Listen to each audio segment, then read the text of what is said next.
contrairement à d'autres, on ne va pas faire des successions de présentations. Non, là, on va travailler sur une situation clinique qu'on va décortiquer ensemble.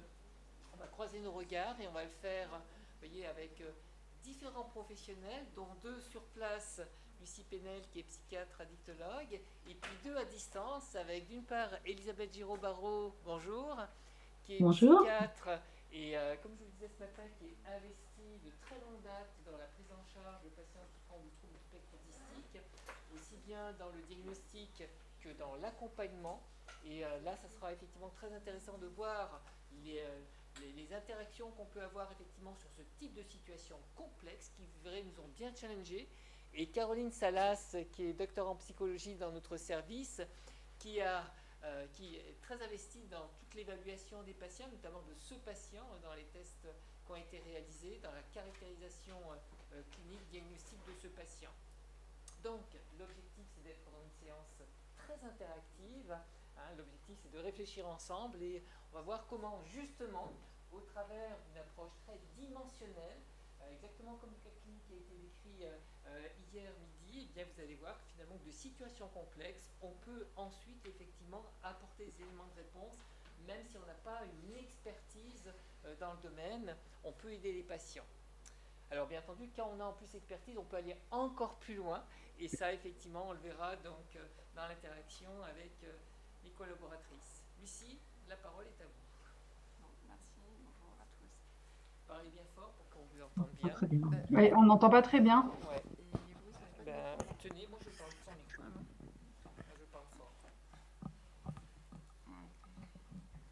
Oups, pardon. Alors du coup, on va vous... Vous m'entendez là? Ah bah ça marche mieux là. C'est mieux. On va vous présenter une situation clinique d'un jeune qui est toujours suivi chez nous et qui nous a bien challengé, on va dire, sur les aspects de diagnostic et surtout de prise en charge.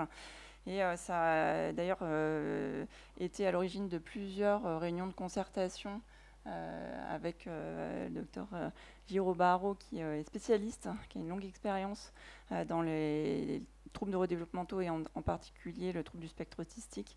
Et donc du coup, c'est l'occasion d'avoir la possibilité de poser aussi vos questions, puisque on bénéficie vraiment de votre approche clinique et votre expérience, Elisabeth. Donc merci beaucoup d'être parmi nous. Et puis Caroline, qui se forme au quotidien avec nous et qui va vous montrer toutes les difficultés qui émanent de la caractérisation sur des questionnaires et comment on les utilise aussi en clinique.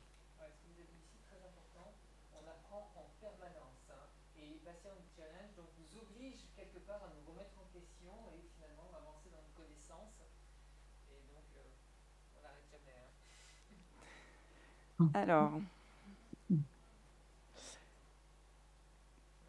parle dans le micro pour qu'elle m'entende. Allez-y, Lucie. Ça marche plus. Donc nous, on n'entend pas les questions de la salle. S'il y a des questions dans la salle, il faut il y aura un micro. Je donnerai un micro. Alors c'est un jeune de 16 ans qui nous est adressé au XAPA dans des circonstances un peu particulières, puisque finalement il arrive, la demande avait été faite depuis quelques semaines, mais il est arrivé dans une situation un peu catastrophique après une tentative de défenestration sur son lieu de scolarisation et dans un contexte de polyconsommation que les pédopsychiatres n'arrivaient plus à contrôler. Donc, il y a un effort de synthèse sur un chronogramme pour vous permettre de voir un peu l'évolution. Concrètement, cet adolescent, il nous a été adressé initialement pour un trouble de l'usage des benzodiazépines. Donc, ça, c'était le motif initial. Et puis, quand on l'a rencontré sur les premiers temps, finalement, il n'y avait pas que ça, puisque il y avait une problématique de médicaments, notamment par tramadol, codéine, qui ne consommait plus au moment où on le voyait, mais pour lequel il évoquait un très très fort craving. Donc les tests urinaires ne montraient pas de médicaments opioïdes, mais il évoquait cette problématique de façon très, très envahissante. Des consommations de kétamine et de pseudoéphédrine en soirée, de la même façon la cocaïne et des champignons de façon ponctuelle aussi en fonction des circonstances. L'alcool, pas spécialement régulièrement, mais de façon assez massive, et puis une consommation de tabac et de cannabis, notamment le soir. Lorsqu'on s'intéresse au comportement addictif, on retrouve en fait un passé de restrictions alimentaires, et lorsqu'on le reçoit, il a plutôt des problématiques de boulimie avec des vomissements. Une symptomatologie d'automutilation qui a fait un peu l'objet de différentes hypothèses diagnostiques, et puis des problématiques comportementales, donc achat, du temps passé sur Internet, notamment les réseaux sociaux jusqu'à des heures très avancées dans la nuit, jeux vidéo, donc tous ces comportements compulsifs, des conduites à risque, et puis des TOC. Alors vous allez voir, il y a tout un panel de comportements répétitifs. Il y avait quand même un envahissement par la propreté, la saleté, le ménage, le rangement. Et puis un contexte de conflits familiaux majeurs où les parents étaient épuisés, puisque ça fait plusieurs années que ça durait. Et puis des comportements de délinquance avec falsification d'ordonnances répétées, notamment qui photoshopait, il récupérait des ordonnances de son médecin généraliste, et il avait organisé tout un dispositif pour obtenir des benzodiazépines notamment, et puis par moment du tramadol. Donc ce jeune, finalement, on a une problématique benzo, alcool, kétamine, cocaïne, etc., mais principalement en binge. Et puis des conduites suicidaires, parce qu'il y a quand même cette problématique qui a fait qu'il est arrivé assez brutalement dans le service. Et puis un fort craving pour les médicaments opioïdes, avec différentes on va dire dysrégulations émotionnelles, donc de type anxieux, impulsif, instabilité, irritabilité, et puis des comportements oppositionnels, mais ça qui était décrit depuis un certain temps par l'environnement. Une humeur plutôt dépressive, et puis cette problématique suicidaire. Donc à l'admission, donc on a essentiellement une conduite addictive aux benzodiazépines. C'est comme ça qu'on nous l'a présenté, puis des troubles du comportement avec des conduites suicidaires. C'est vrai qu'au premier accueil, quand on évalue l'intensité de l'envahissement des idées suicidaires, on était quand même quasiment au maximum. La HAD donc, montrait une problématique de 13 sur 21 au niveau de l'anxiété, puis 11 sur les éléments dépressifs, dans un contexte de grosses fluctuations émotionnelles. Il cotait 34 items de motivation de consommation sur 110 vis-à-vis des benzodiazépines. Et puis une qualité de vie qui était quand même assez dégradée. Et puis un traitement prescrit par la pédopsychiatrie, alors notamment du diazépam, du lorazépam, du tertian si besoin, de la paroxétine à 40 mg, et 2 molécules à base de méthylphénidate, Concerta à 54 et Ritaline en libération immédiate. Il avait 2 comprimés de 10 mg. Donc la première chose qu'on fait en général, c'est de tout remettre à plat et d'essayer de comprendre un peu l'évolution, et on essaye de faire un chronogramme dans le temps. Je peux demander déjà à l'assistance ce qu'ils en pensent de cette situation finalement qui nous a été adressée pour un problématique trouble d'usage des benzodiazépines et puis des passages à l'acte. Or, vous apercevez que la situation est un peu plus compliquée. Qu'est-ce que vous en pensez comme ça? Maurice qui parle. Il n'a que 16 ans. Ouais. C'est vrai que ça fait déjà beaucoup pour un jeune. Il faut bien parler dans votre micro. Parce que... Quoi d'autre encore? Ça questionne aussi là. Alors attendez, on va parler pour que nos collègues vous entendent. Pour moi, ça questionne aussi. Je crois qu'il ne marche pas le micro.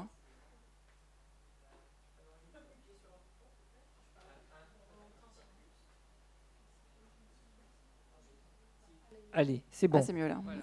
C'est mieux. Voilà, pour moi, ça questionne aussi les connaissances d'addictologie des collègues pédopsychiatres.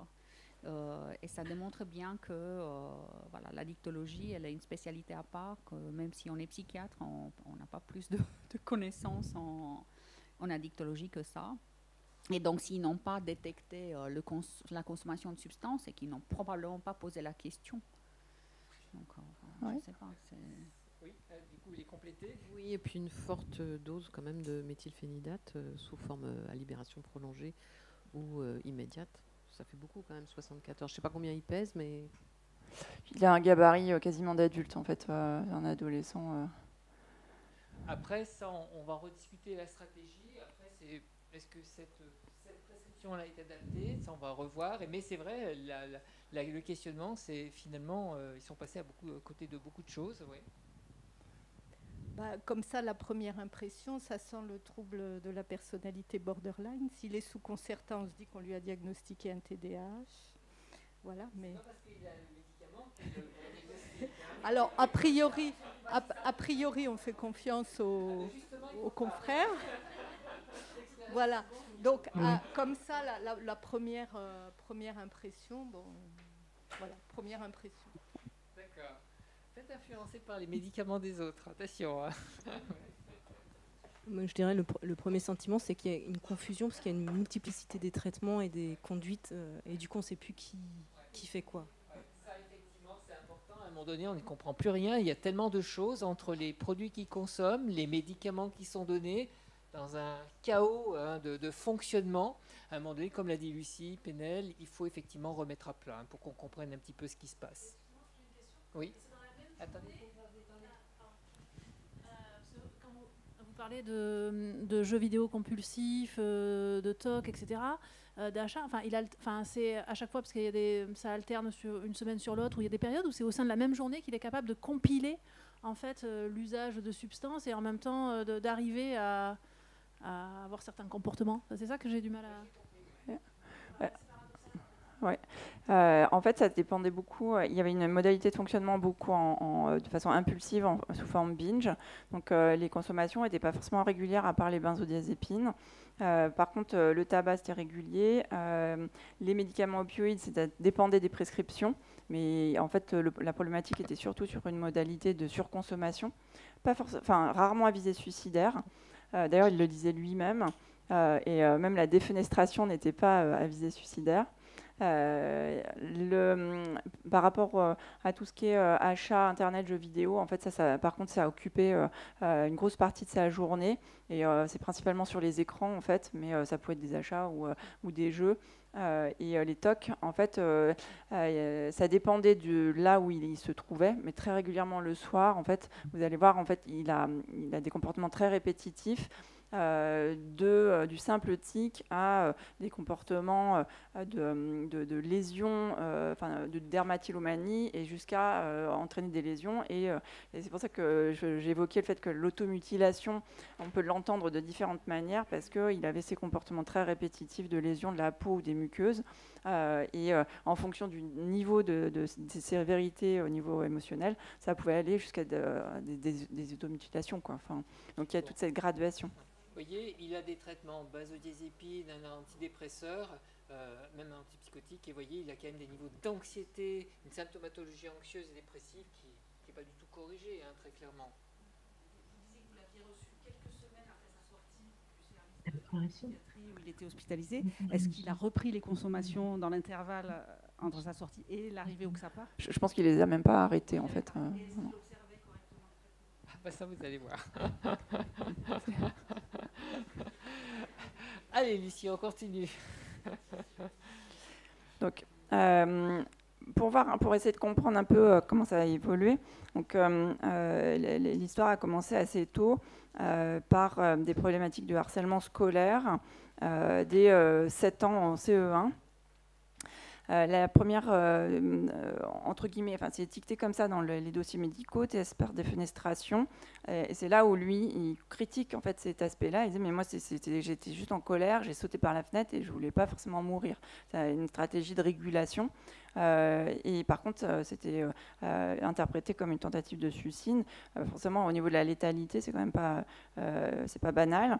Donc, première hospitalisation, où on voit apparaître des diagnostics de troubles de l'humeur, troubles oppositionnels émotionnel avec provocation, mais ça c'est dans son monde de fonctionnement, comme ça, avec un dépassement des limites et un mépris des règles et des lois. C'est là où a été mis en place un traitement par risperidone et hydroxyzine.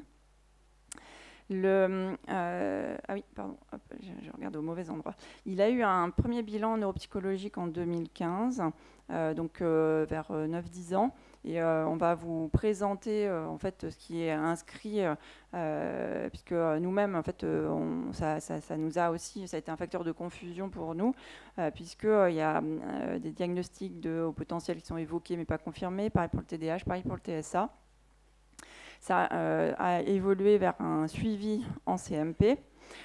À partir de la 5e, donc à peu près juste après cette hospitalisation où du coup il a eu accès à des médicaments, il y a eu le début du mésusage de benzodiazépines, et puis les idées suicidaires et les comportements, toutes ces conduites, ce continuum de conduites suicidaires avec ou sans les intentionnalités. Des comportements répétés, rappelez-vous ce matin, un comportement répété.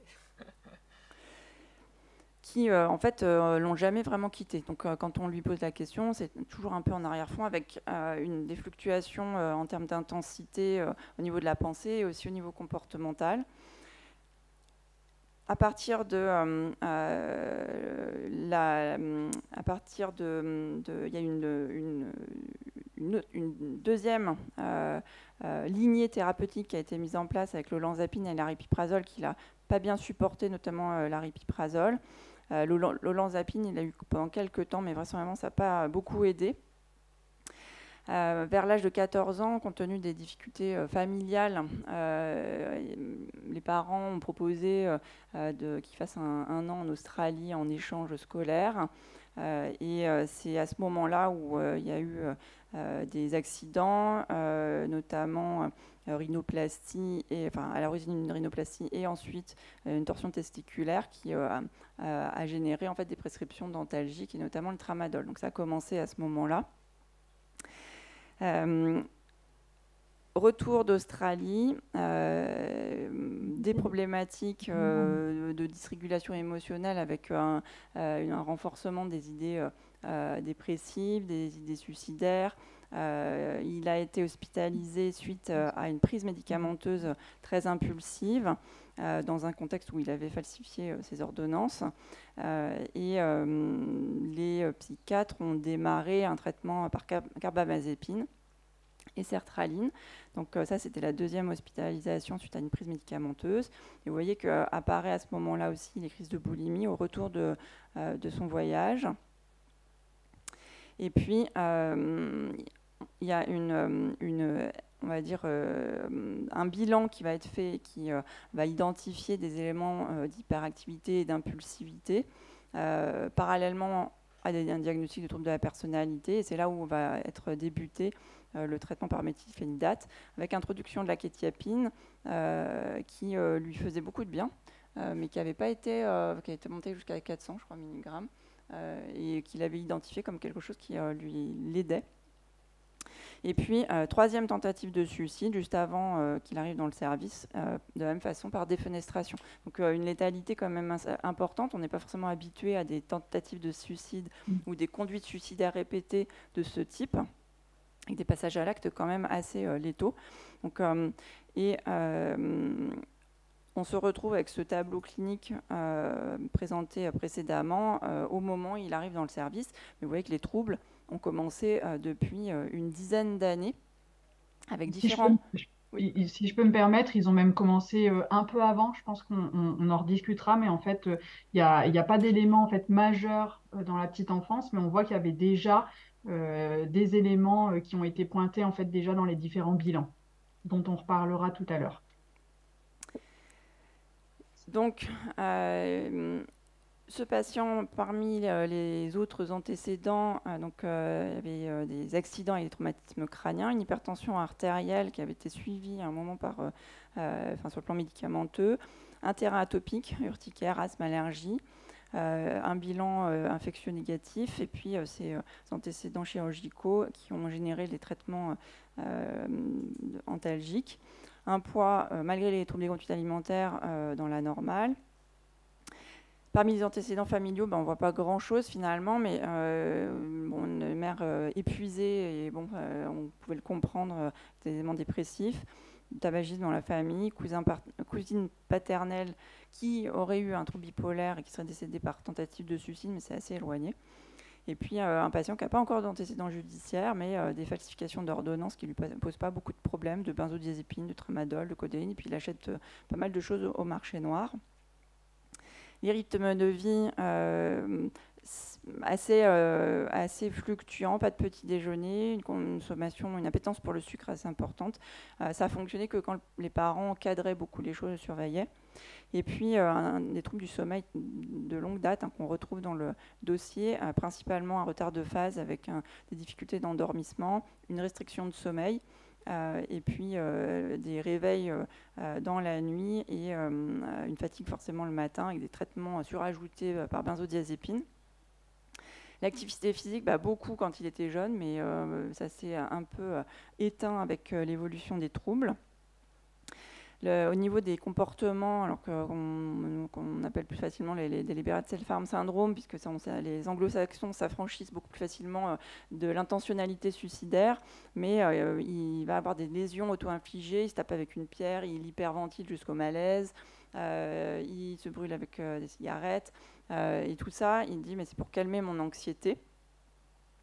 Le mode de vie, il a un frère de 13 ans, une soeur de 6 ans à ce moment-là. Il habite chez ses parents, il est en première en lycée général. Et il n'y a pas d'éléments vraisemblablement chez les frères et sœurs. Alors quand on regarde un peu, on retourne dans les bilans neuropsychologiques, à moins que vous vouliez poser une petite question. On va faire parler et nos collègues et l'assistance. N'hésitez pas à nous interrompre, Caroline et Elisabeth. Quand on retourne dans les bilans qui ont été réalisés à 10 ans et après à 15 ans, pas vraisemblablement de problème de développement. Par contre, identifié dans le dossier comme des difficultés relationnelles dès la première section de maternelle. C'est suspect. Où, par contre, ce n'est pas un isolement, il n'est pas décrit comme timide ou se mettant dans un coin, mais plutôt exclu des groupes. Il est décrit comme tyrannique au domicile, avec l'impossibilité de dire non, il crie, il y a des insultes, et il y a des affrontements physiques. Donc vous voyez, dans le dossier, il n'y a pas de trouble du langage, pas de trouble de la motricité, une propreté acquise vers 2 ans et demi, 3 ans. Au contraire, il a tendance à beaucoup parler. Revenir un peu en arrière, Lucie. Elisabeth, justement, par rapport à par rapport à ces premiers éléments, est-ce que tu vois des choses? Est-ce que on marche? Vous m'entendez, mesdemoiselles, mesdames? Oui. Très bien. Bon, Elisabeth, par rapport à ces premiers éléments qui sont décrits, est-ce qu'il y a des choses qui t'interrogent, qui te questionnent, que tu trouves suspectes par rapport, effectivement, on voyait du harcèlement dans les précédentes diapositives dès l'école.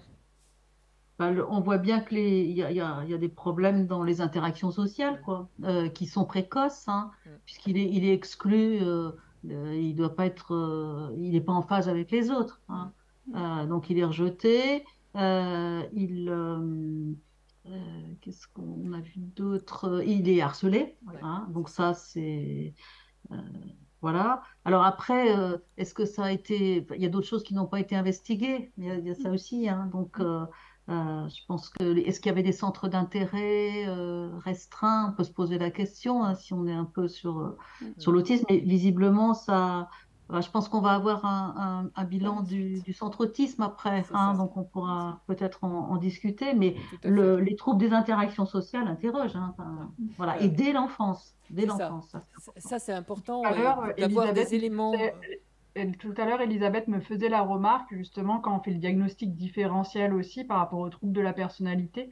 C'est vrai que le trouble de la personnalité, généralement, apparaît plus tardivement, plutôt fin adolescence, début d'âge adulte, alors que là, on voit en tout cas dans ce cas clinique que les troubles apparaissent très jeunes. En fait, dès la maternelle, il y a déjà des éléments qui sont compliqués pour les parents et au niveau scolaire.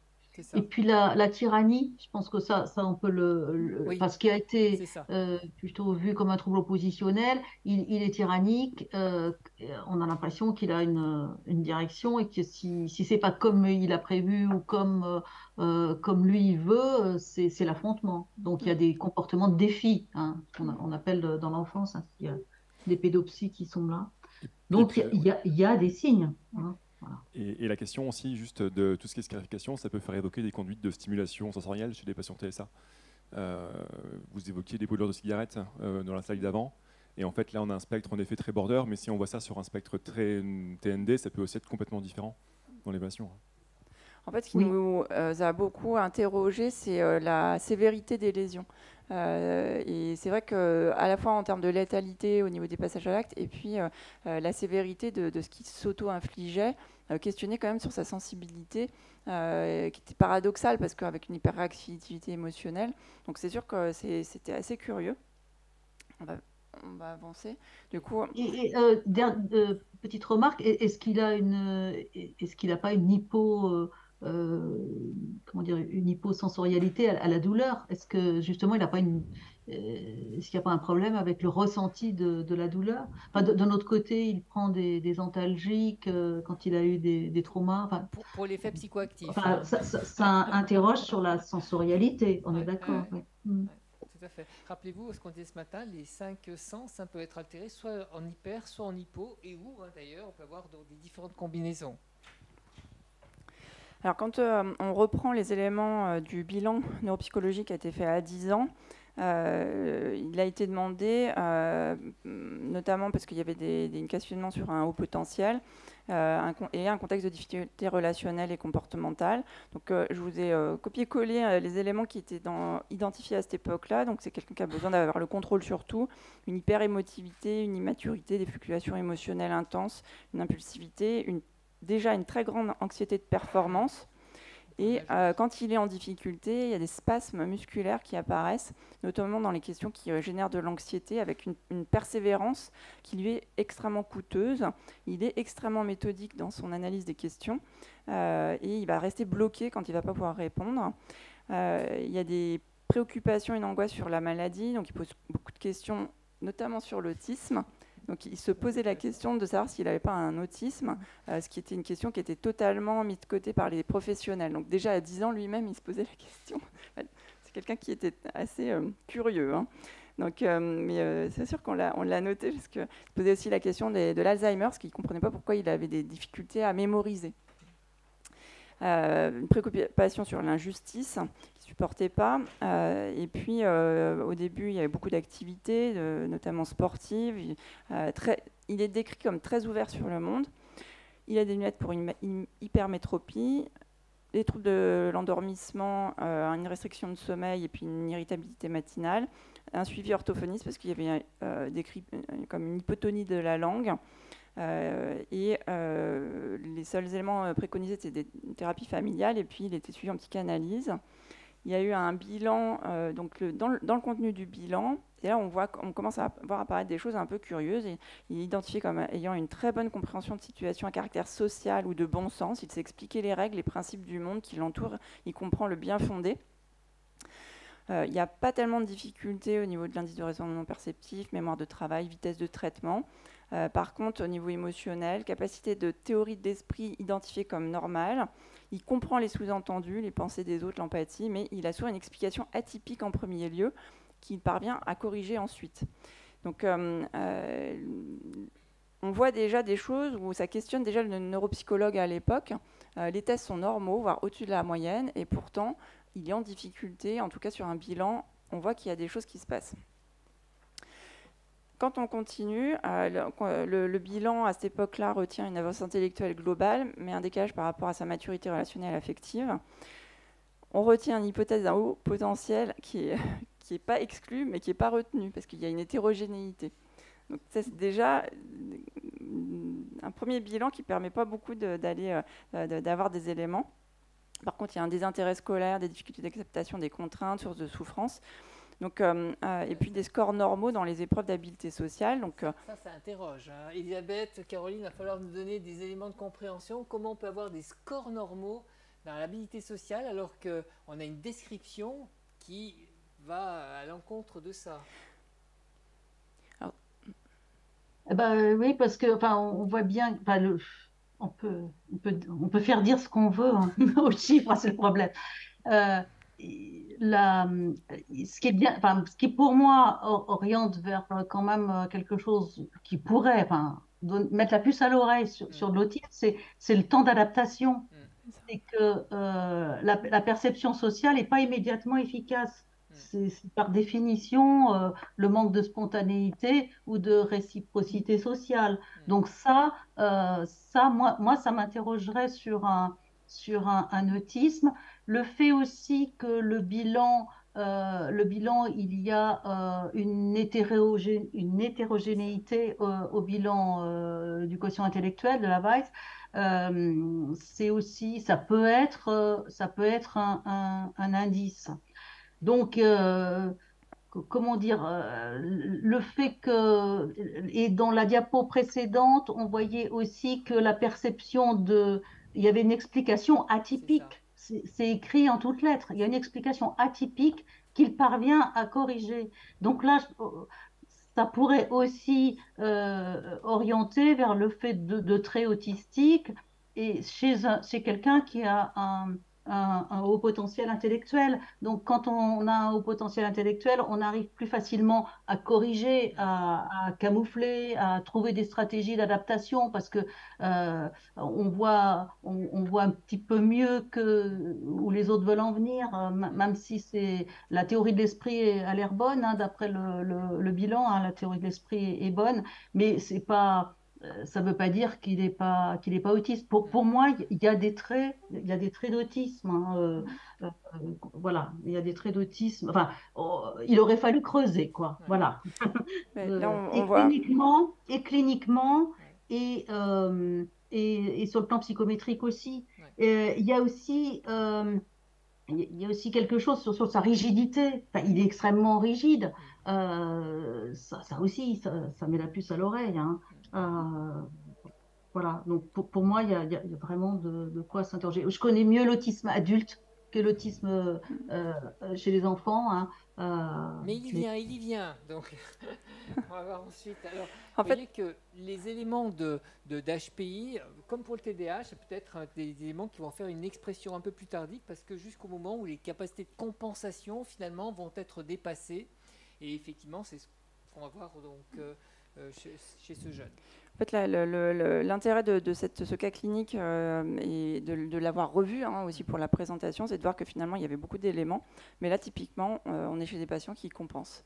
Donc, ça apparaît pas. Et c'est pour ça qu'en fait, quand on les voit, on se dit, mais non, il n'est pas autiste. Et parce que ça ne se voit pas. Quoi. Enfin, par contre, là, sur un bilan, il est capable de se contrôler, même à 10 ans, c'est-à-dire sur quelques heures. Par contre, en vraie vie, quand il est challengé du matin au soir, ça ne tient pas. Donc, c'est toute la difficulté de ces patients qui ont ces stratégies d'adaptation. Et déjà à 10 ans, ils faisaient illusion. Donc, mais au prix d'un mal-être, d'efforts considérables. Et ces éléments-là qui sont quand même assez... qui nous permettent de mieux comprendre comment il en est arrivé jusque-là. Et vous voyez que là, on a les scores de compréhension verbale très élevés. Tout à l'heure, Isabelle parlait de cette hétérogénéité, donc compréhension verbale au plafond, raisonnement perceptif. Là, on voit que ça diminue, et puis vitesse de traitement qui est, qui est normale, quoi, dans la normale. Donc, ce profil assez curieux, de la même façon au niveau comportemental, social et émotionnel. Alors là, l'hyperactivité au plafond, comportement conduite, troubles des comportements pareils, anormaux, avec une somatisation qui est identifiée, puis cette impulsivité, hyperactivité qui est déjà identifiée. Donc, en fait, il y a déjà beaucoup d'arguments, mais finalement, comme il n'y a pas tout le tableau clinique, c'est pas retenu. Voilà, alors ça, vous voyez, c'est une vision très catégorielle. Si on n'a pas tous les critères qui vont, à un moment donné, on ne retient pas le diagnostic, alors qu'il y a quand même beaucoup de choses qui étaient extrêmement suspectes. Excusez-moi l'interruption, mais au-delà de tous ces éléments, lui, quelle est sa plainte, quelle est sa demande, qu'est-ce qu'il en dit, Voilà. C'est ce qui va orienter notre prise en charge par la suite. Justement, justement, on va voir dans un instant, puisque ça a été exactement ce qu'on dit, hein, ça va définir l'objectif, le cap finalement de la prise en charge. C'est ça qui est élément pour mobiliser les ressources du patient. En fait, le problème, c'est que quand on a ce patient qui arrive chez nous à ce degré-là, ça fait quand même 10 ans que tout le monde essaye de faire quelque chose, que le patient émet des objectifs, mais qui ne permettent pas de l'accompagner. Et c'est pour ça qu'on remet tout à plat et on revoit tout ce qui a été fait. Et c'est pour ça qu'on vous présente en même temps tout ce chronogramme et ces éléments cliniques pour bien comprendre qu'est-ce qui fait qu'au bout de 10 ans, c'est de pire en pire. Alors qu'on a quand même fait... Ce patient a bénéficié de plein d'explorations très spécifiques. Donc c'est ça en fait, c'est pour ça qu'on vous refait tout l'historique. Parce que... quand on reçoit ce patient avec toutes ces problématiques, en plus, il vient de se défenestrer. Si on n'essaye pas d'y voir clair, on refait la même chose. Et on nous les recette pour une conduite addictive seulement. Au benzodiazépine. Histoire de faire simple. Merci. Je me posais une question quant à ces mécanismes justement qui n'ont pas de compensation. S'ils étaient conscients ou inconscients chez lui, est-ce qu'il essayait justement de contrebalancer ces manques qu'il avait avec ses relations et est-ce qu'il faisait quelque chose du coup de conscient ou pas? Alors peut-être que je peux répondre. Je peux laisser Caroline répondre et puis je verrai si je complète. Mais c'est comme elle lui a fait passer les tests, en fait, elle a des éléments de réponse précis. Alors, par rapport au mécanisme de compensation, je pense qu'il n'est pas du tout conscient de ce qu'il peut mettre en place ou pas, hein. Je pense qu'il a une très bonne compensation. Vous voyez là les scores qui sont affichés au niveau de la compréhension verbale. Il a vraiment une acuité à ce niveau-là, une forte compétence qui lui permet justement de compenser aussi au niveau des relations sociales. C'est pour ça que vous avez vu dans le bilan neuropsycho tout à l'heure, en fait, comme il arrive très bien à compenser, au départ, il va y avoir des bizarreries, des questions un peu atypiques justement sur les relations sociales, mais comme il apprend très très vite, ça, c'est des bonnes capacités qu'il a. Bah, du coup, après, tout passe inaperçu. Donc, en fait, toutes les capacités de camouflage, de compensation qu'il met en place, il les a mis en place, en fait, au fur et à mesure de son parcours de vie. Et nous, quand on le reçoit dans le service, on n'identifie pas du tout ces éléments, hein. Il est bien compensé. C'est vraiment à l'interrogatoire, quand on va poser les questions au niveau clinique, qu'on arrive petit à petit à déceler, en fait, ce qu'il arrive à mettre en place.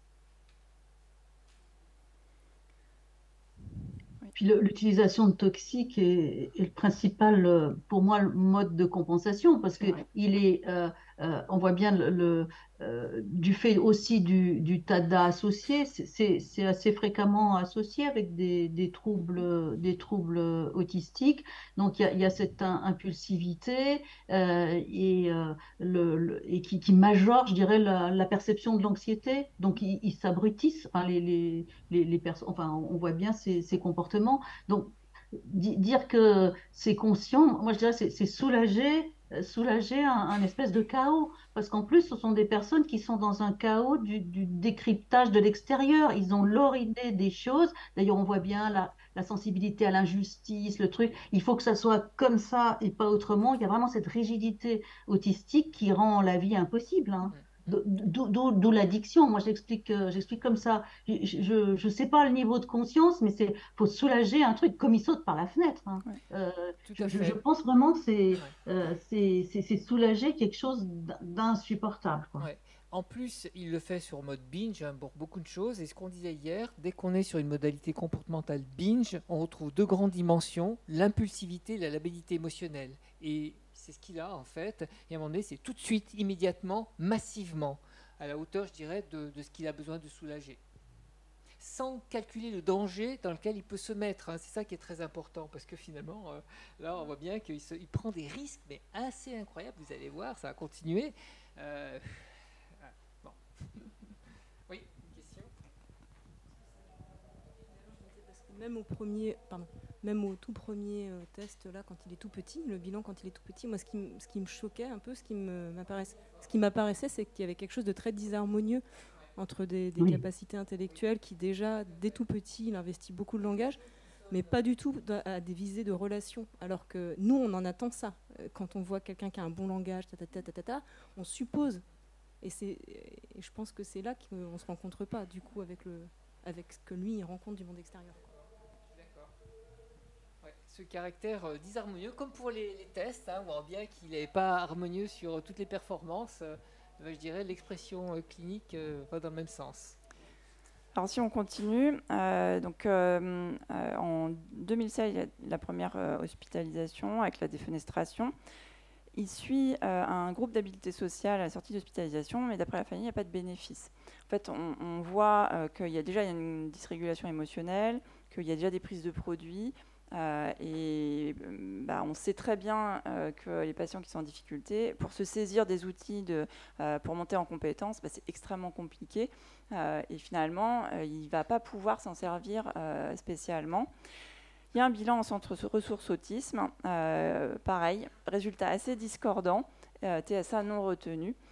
Donc ça, c'était en 2016. On continue. À 15 ans, donc 5 ans après, il est en première S. Deuxième bilan qui est demandé, alors je ne sais pas si c'est par la famille, les soignants, enfin ça doit être un peu tout le monde, pour troubles du comportement, difficulté de concentration, et puis un enfant qui semble dans sa bulle face aux contraintes et à l'autorité. Donc là, je vous relate un peu ce qui est décrit dans le bilan, décrit comme un enfant très, très sociable depuis le saut de classe. Il a de nombreux amis fidèles. Alors ça, souvent, on se dit, ah bah non, mais il n'est pas TSA. Ça, c'est imparable.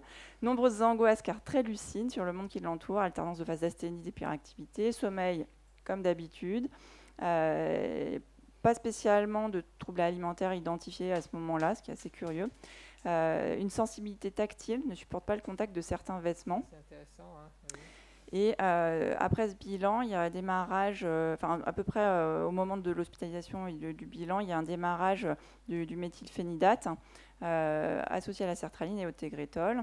Donc il y a quand même l'élément d'angoisse de performance qui est vraiment au premier plan, avec une rigidité, des persévérances qui sont décrites comme contre-productives, qui épuise ses ressources attentionnelles. Il perd ses moyens sur des tâches à réaliser en temps limité, parce qu'il a tendance à tout décortiquer pour pouvoir tout comprendre. Il est peu à l'aise dans les épreuves d'attention, de contrôle et les habiletés sociales.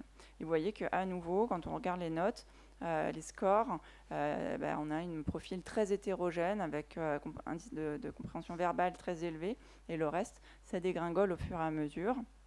Et vous voyez que autant il peut être très très fort en compréhension verbale ici, autant il y a un certain nombre de dimensions qui sont tout à fait dans la norme, avec quelques pointes en raisonnement et puis en vitesse. Ce qui est encore plus intéressant finalement, c'est ce qui suit au niveau des fonctions attentionnelles exécutives. Il est en difficulté. Il est décrit comme ayant une fatigabilité importante et un épuisement rapide de ses ressources. Au niveau de l'attention, elle va être particulièrement dégradée, notamment quand elle met en place, elle sollicite des fonctions sensorielles. Donc on voit qu'il y a déjà des choses qui apparaissent. L'inhibition et le contrôle, il y a une fatigabilité importante, il se lève, il est agité, il marche, et il y a aussi l'épuisement de ses ressources qui sont signalées. Dans les habiletés sociales, au niveau de la théorie de l'esprit, il a des scores normaux. Les scores sont bons, mais par contre, c'est l'analyse de comment il le fait. Il décortique tout, c'est source d'inconfort, il a des réponses non spontanées, il nécessite de sa part une analyse importante. Sur la reconnaissance des affects, là, il est un peu plus en difficulté pour discriminer les émotions sur des visages d'enfants. Ça entraîne des biais dans la communication et des comportements non conformes aux attentes sociales. Pourtant, il explique qu'elle arrive facilement dans le quotidien à voir les émotions des autres. Donc, ça répond un peu à votre question tout à l'heure, est-ce qu'il s'en rend compte ou pas? Seulement, il y a pas mal de choses, ça passe complètement à côté.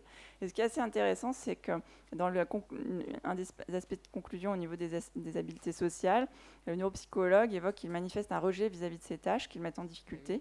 Les éléments implicites et pragmatiques du langage sont non fluides, et il y a énormément de stratégies de compensation qui sont identifiées pendant le bilan.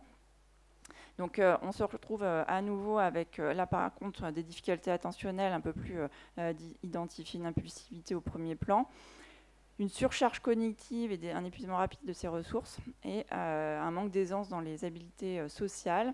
Alors, c'est pas déficitaire, encore une fois, au niveau des scores, mais manque de fluidité, des biais dans la communication, un décalage avec la relation aux autres, un mauvais ajustement social, donc comprendre la relation non verbale et sous-entendu, tout ce qui n'est pas explicitement établi. Donc là encore, il est hyper rigide, il décortique tout. Donc là, il y a quand même un avis qui confirme le TDAH, mais des doutes sur toutes les comorbidités, notamment addictives, les troubles de l'humeur, etc.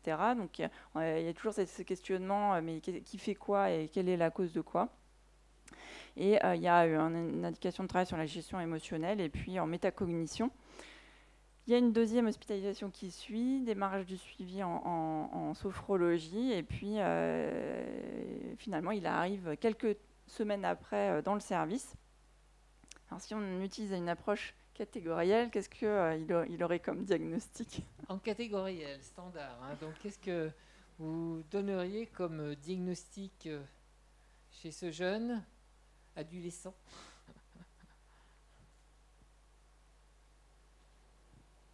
Sur la base des troubles qu'on a vus. Faites abstraction des troubles neurodéveloppementaux. Vous ne pouvez pas beaucoup vous tromper, en fait. Hein. Ouais.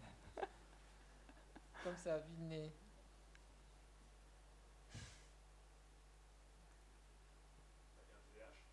Ouais. Ouais.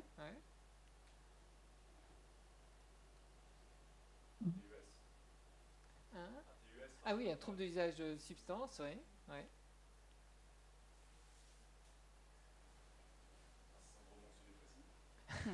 Ouais. Alors ça c'est une symptomatologie plus que rattachée, mais vous avez raison, effectivement. Ouais.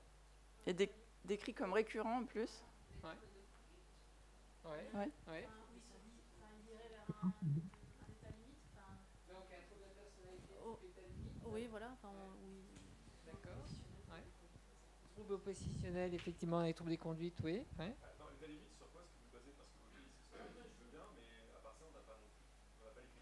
Vous avez raison, hein, c'est sûr. Mais voilà.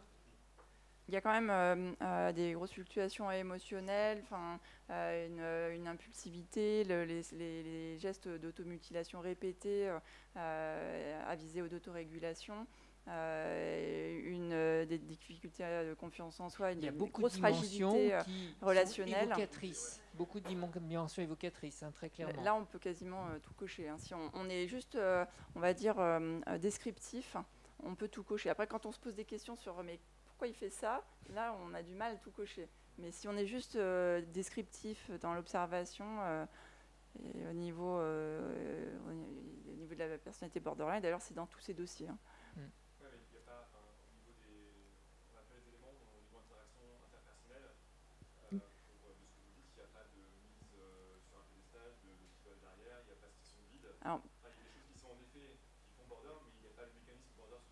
Alors, c'est parce qu'on ne pouvait pas tout marquer non plus, mais la gestion du vide, ça c'est son quotidien, d'ailleurs il comble avec des produits.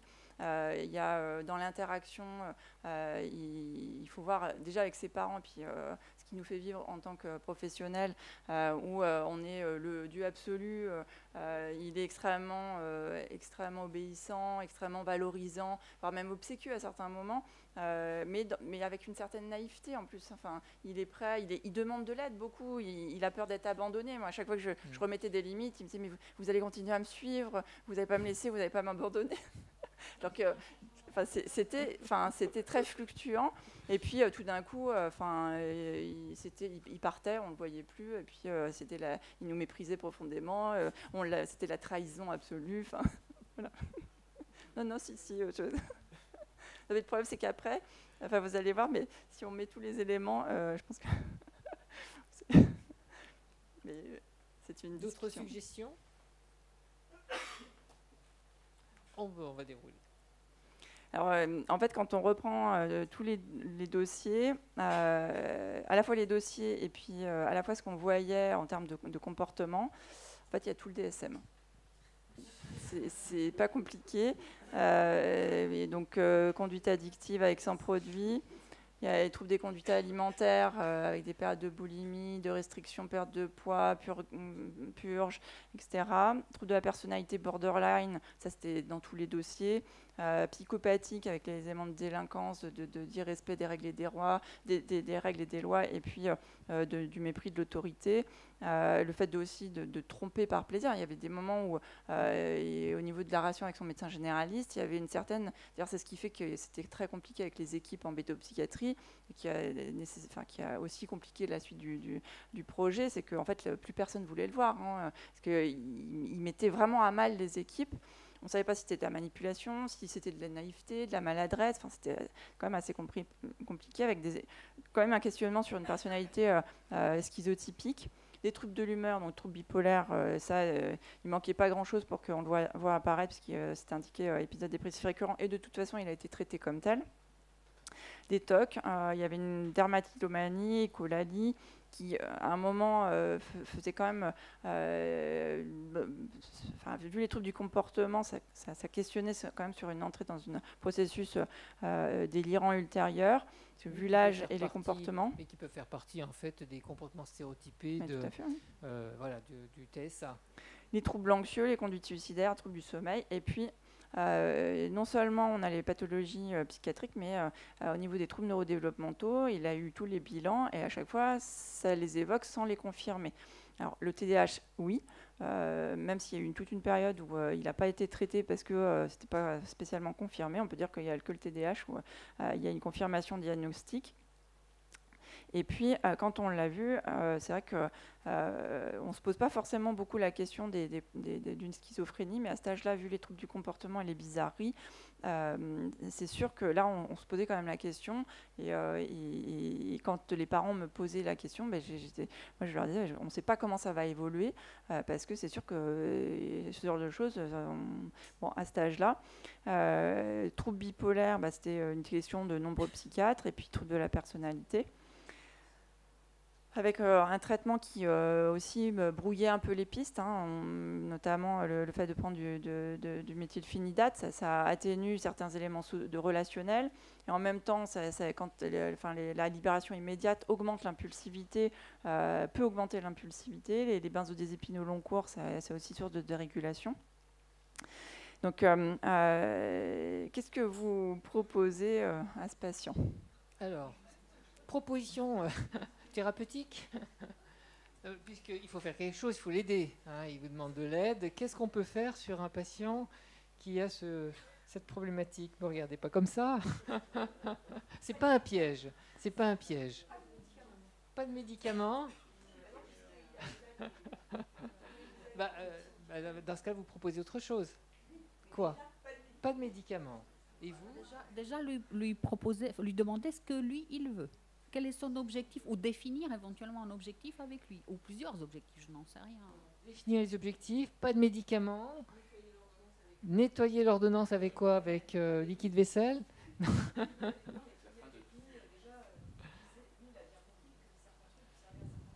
D'accord, donc enlever les médicaments. Donc, là, le Concerta, quand il est arrivé...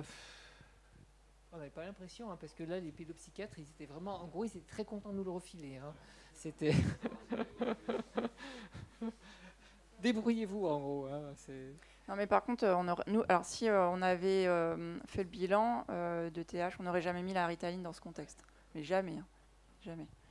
Là, pour le coup, sur le plan clinique, on a tendance à identifier que ça augmente la dysrégulation émotionnelle. En plus, en libération immédiate, là, c'est pas du tout adapté, quoi. Il y a autre chose à faire avant, très clairement. Alors, il ne peut pas en avoir les bénéfices, c'est surtout ça, en fait. D'autres suggestions? Alors, pas d'autres suggestions? Oui.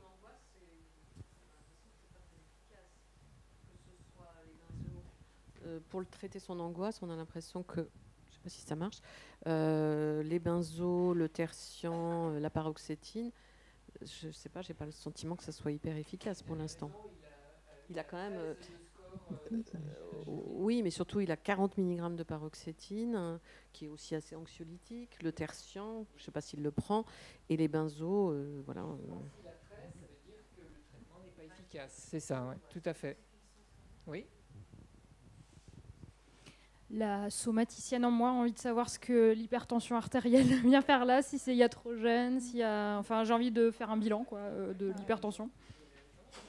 Il a été effectivement piloté, suivi à un moment donné. Non, mais c'était en fait probablement la Ritaline, il était pour quelque chose dans un contexte où il consommait pas mal d'autres produits et qui dormait pas, voilà, c'était extrêmement chaotique. Hein. Donc il y a probablement une part de iatrogénicité dans son hypertension artérielle, en plus de tout ce circuit du stress qui est complètement chaotique, quoi.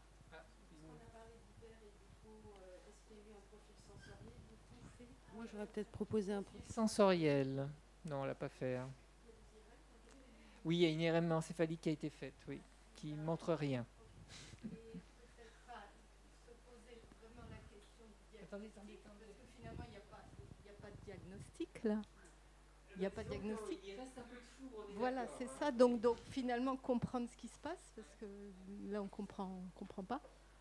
Alors, c'est pour ça qu'au-delà du catégoriel, le dimensionnel va nous apporter des éléments de prise en charge de manière, on va dire, un peu plus ciblée et plus... On y va ? Après, je ne sais pas si Elisabeth ou Caroline vous voulez intervenir, dire quelque chose dans ce contexte.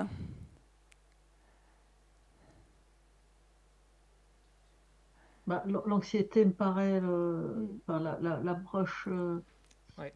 la première approche. Alors, bon, là encore, moi, je travaille avec des adultes et on travaille beaucoup avec la pérédance et comment dire, l'échange entre groupes de pairs. Alors, je comprends bien qu'à 16 ans, c'est beaucoup plus compliqué et que surtout, il y a plein de choses qu'on ne veut pas entendre à 16 ans, hein, déjà.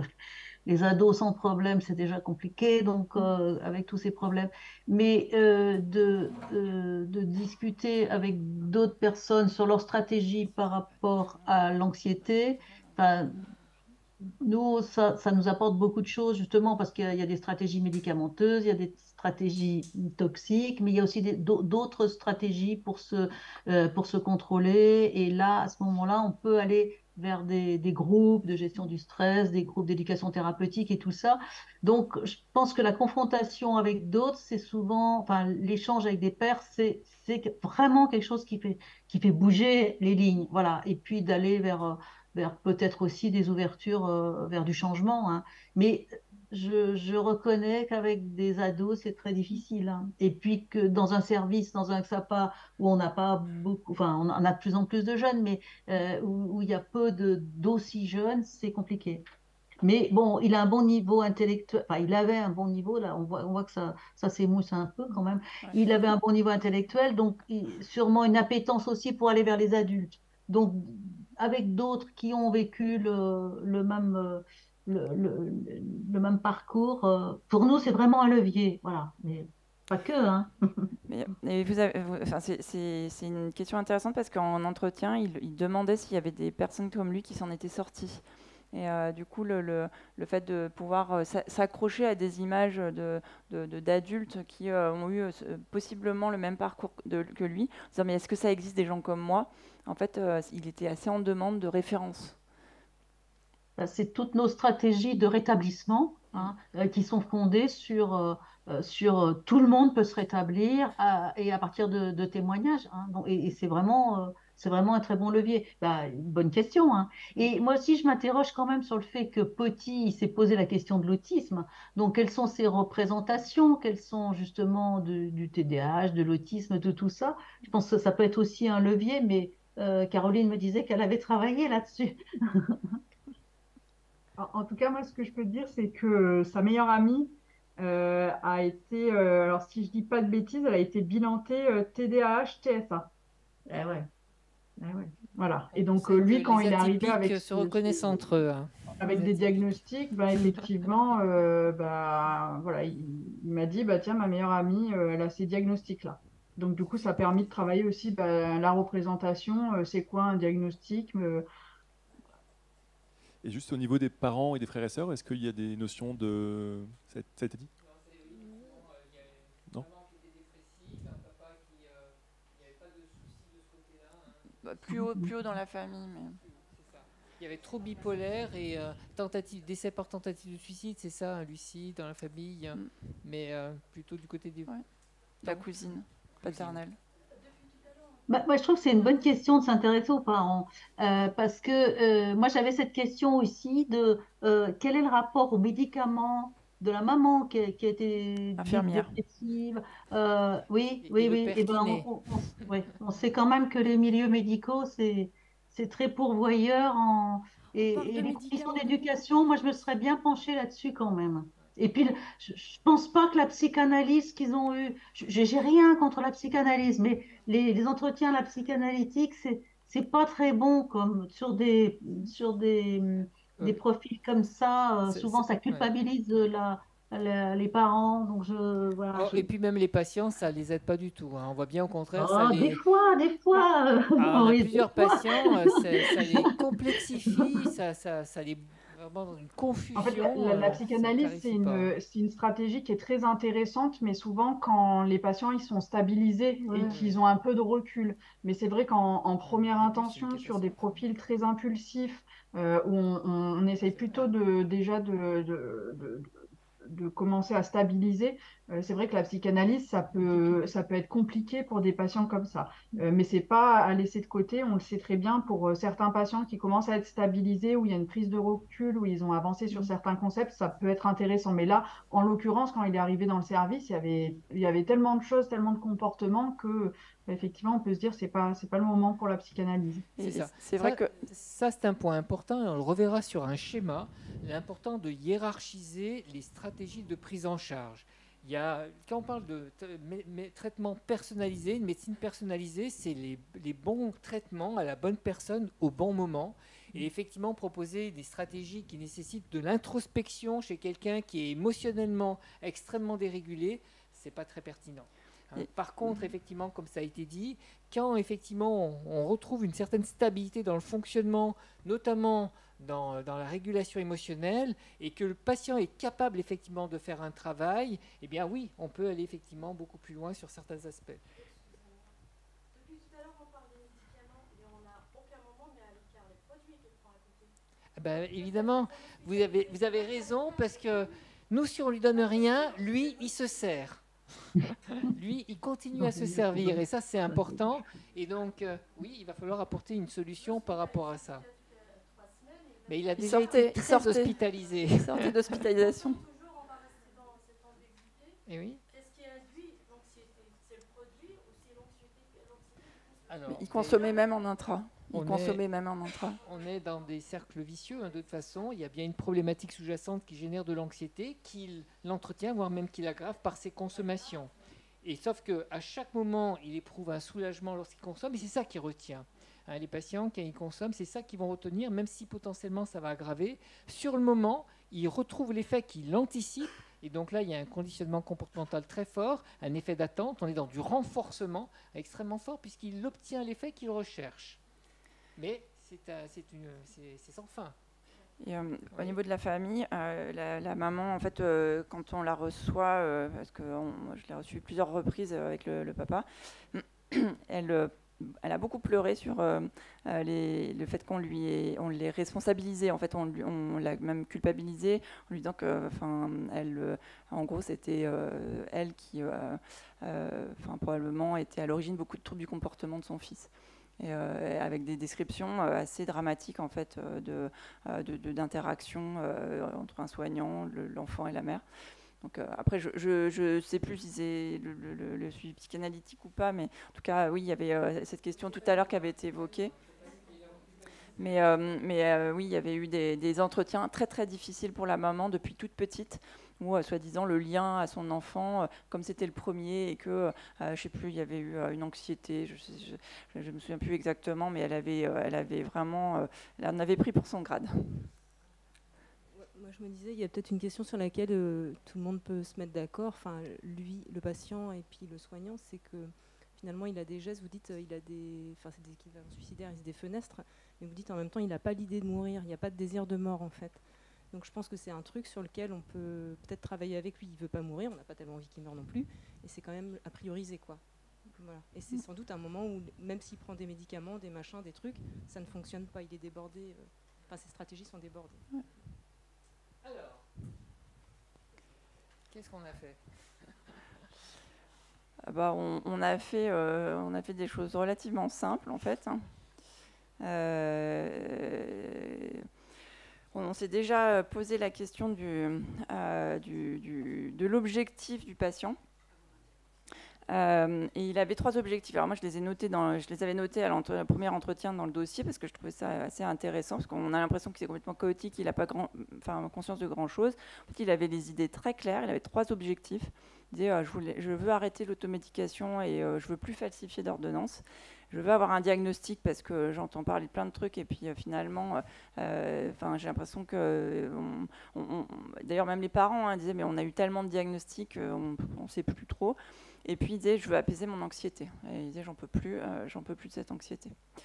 Donc, c'est pour ça que je vous avais remis temporairement la première diapositive, c'est que certes il était venu adressé par les soignants pour un trouble de l'usage des benzodiazépines, et quand on lui demandait quel est le produit auquel il pensait le plus, c'était les opioïdes.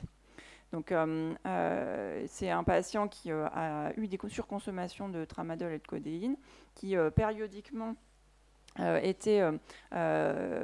réapparaissait, mais pas de façon continue et régulière comme on peut l'attendre. Et comme il avait, en termes de craving, c'était le craving le plus élevé, on l'a traité comme un trouble de l'usage des opioïdes, dans un contexte où il avait eu 1 an, avec en plus des surconsommations qui auraient pu très mal se terminer. Donc dans ce contexte où il y a des antécédents sur l'année de troubles de l'usage, et qu'on est face à un patient qui a une forte impulsivité, un envahissement anxieux, des conduites suicidaires répétées et un craving aux opioïdes majeur avec un risque de prise impulsive de traitement opioïde, on a démarré en fait un traitement par buprénorphine. Ça,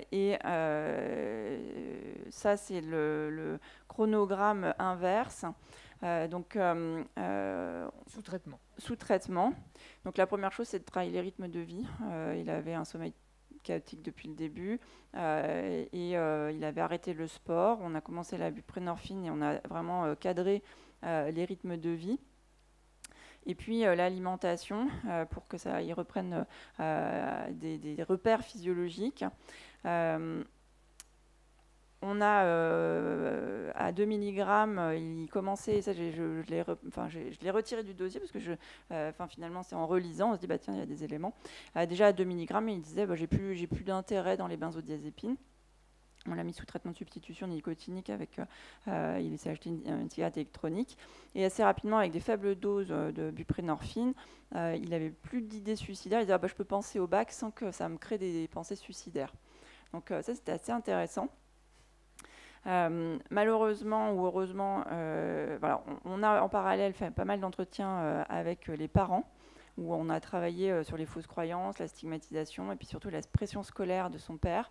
Il sortait d'hospitalisation, il venait de se défenestrer. Sa seule question, c'est de savoir qu'est-ce qu'on devait répondre au proviseur qui demandait s'il fallait redoubler ou pas.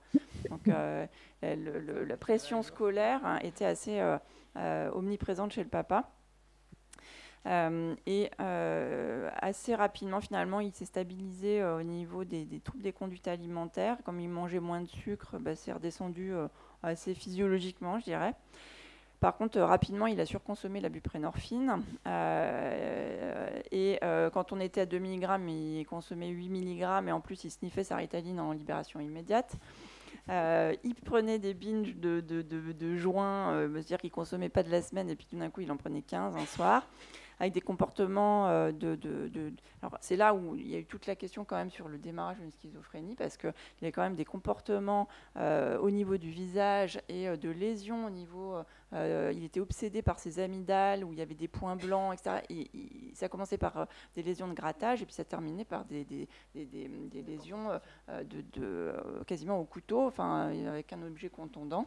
Alors là, c'est quand même une représentation, et puis des comportements très automatisés et très répétés.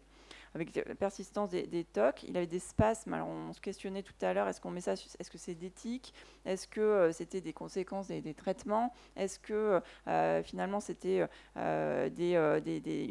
quelque chose d'une autorégulation anxieuse ou des stéréotypies, alors soit du côté du TSA, soit du côté du trouble délirant qui pouvait démarrer. En tout cas, c'était assez étrange et c'est réapparu quand même le fait qu'ils sniffent la Ritaline, qu'ils prennent les joints et qu'il y ait des comportements comme ça d'autorégulation avec la surconsommation de benzodiazépines. C'est réapparu au moment où il y a eu le soin étude qui a été évoqué. C'est-à-dire que là, il était déscolarisé et la question du soin étude s'est posée. En gros, on voit bien quand même que dès qu'il est dans les reprises de scolarité, d'études, il y a des enjeux, il y a des interactions, ça fait flamber. On voit bien que les équilibres très précaires, finalement, décompensent assez facilement dès qu'il est challengé, donc en milieu scolaire, donc soit pour les performances qui avaient été évoquées, ou dans les interactions. Donc il y a eu une tentative d'aripiprazole qu'il a mal tolérée. Il y a la Ritaline en libération immédiate, bien sûr, qui a été arrêtée. Et on est monté assez rapidement, puisqu'en un mois et demi, on était à 32 mg. Quand on était déjà à 24, il continuait à surconsommer sa buprenorphine avec de la vodka. À 32 mg, on a eu une espèce de phase un peu d'amélioration où il était demandeur de travailler en entretien à la gestion des conflits, notamment avec les parents. Donc, avec un questionnement sur comment faire en sorte qu'à la maison, ça ne soit pas la guerre nucléaire, surtout que ça jouait beaucoup sur sa régulation émotionnelle. À ce moment-là, on a réussi à ce qu'il ait des horaires à peu près réguliers avec l'aide des parents aussi. Et, il a repris la marche.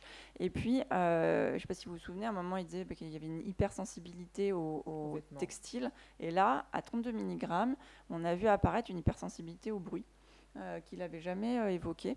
Donc, il sursautait, puis ça lui faisait mal. Enfin, des éléments d'hypersensibilité qui sont apparus. Comme ça allait un petit peu mieux, la question du bac est revenue sur le tapis, avec un projet de faire médecine, parce qu'avec un intérêt particulier pour la maladie, les médicaments, le scanner. Pour qu'ils ne soient pas addictologues. Quand on lui faisait des bilans urinaires. Quand il faisait des bilans urinaires, il était très intéressé par le scanner de lecture. Il voulait le démonter, remonter, il voulait comprendre comment ça fonctionne. Les infirmières n'en pouvaient plus.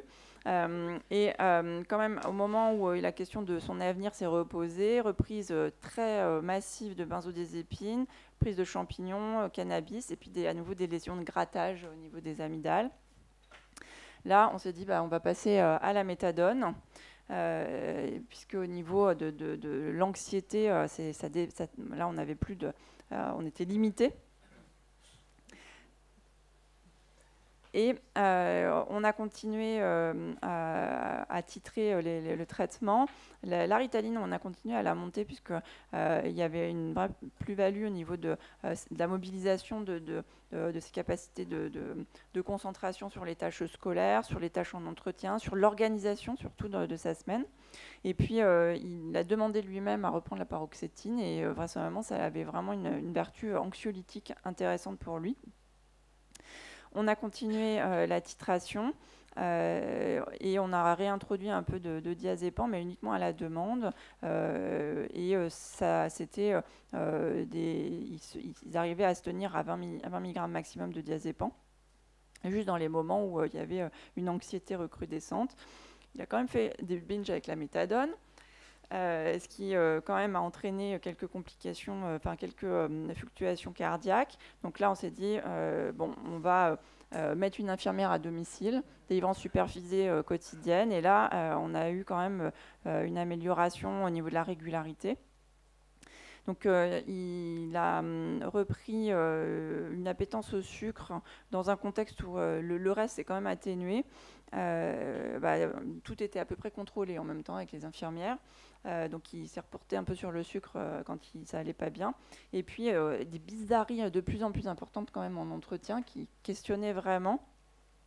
des comportements très obsessionnels, très méthodiques, où il y a eu une journée où il était anxieux, il a harcelé les infirmières en les appelant mais 15 fois dans la journée pour avoir une information, il était inquiet, etc. Enfin, bon, très persévérant.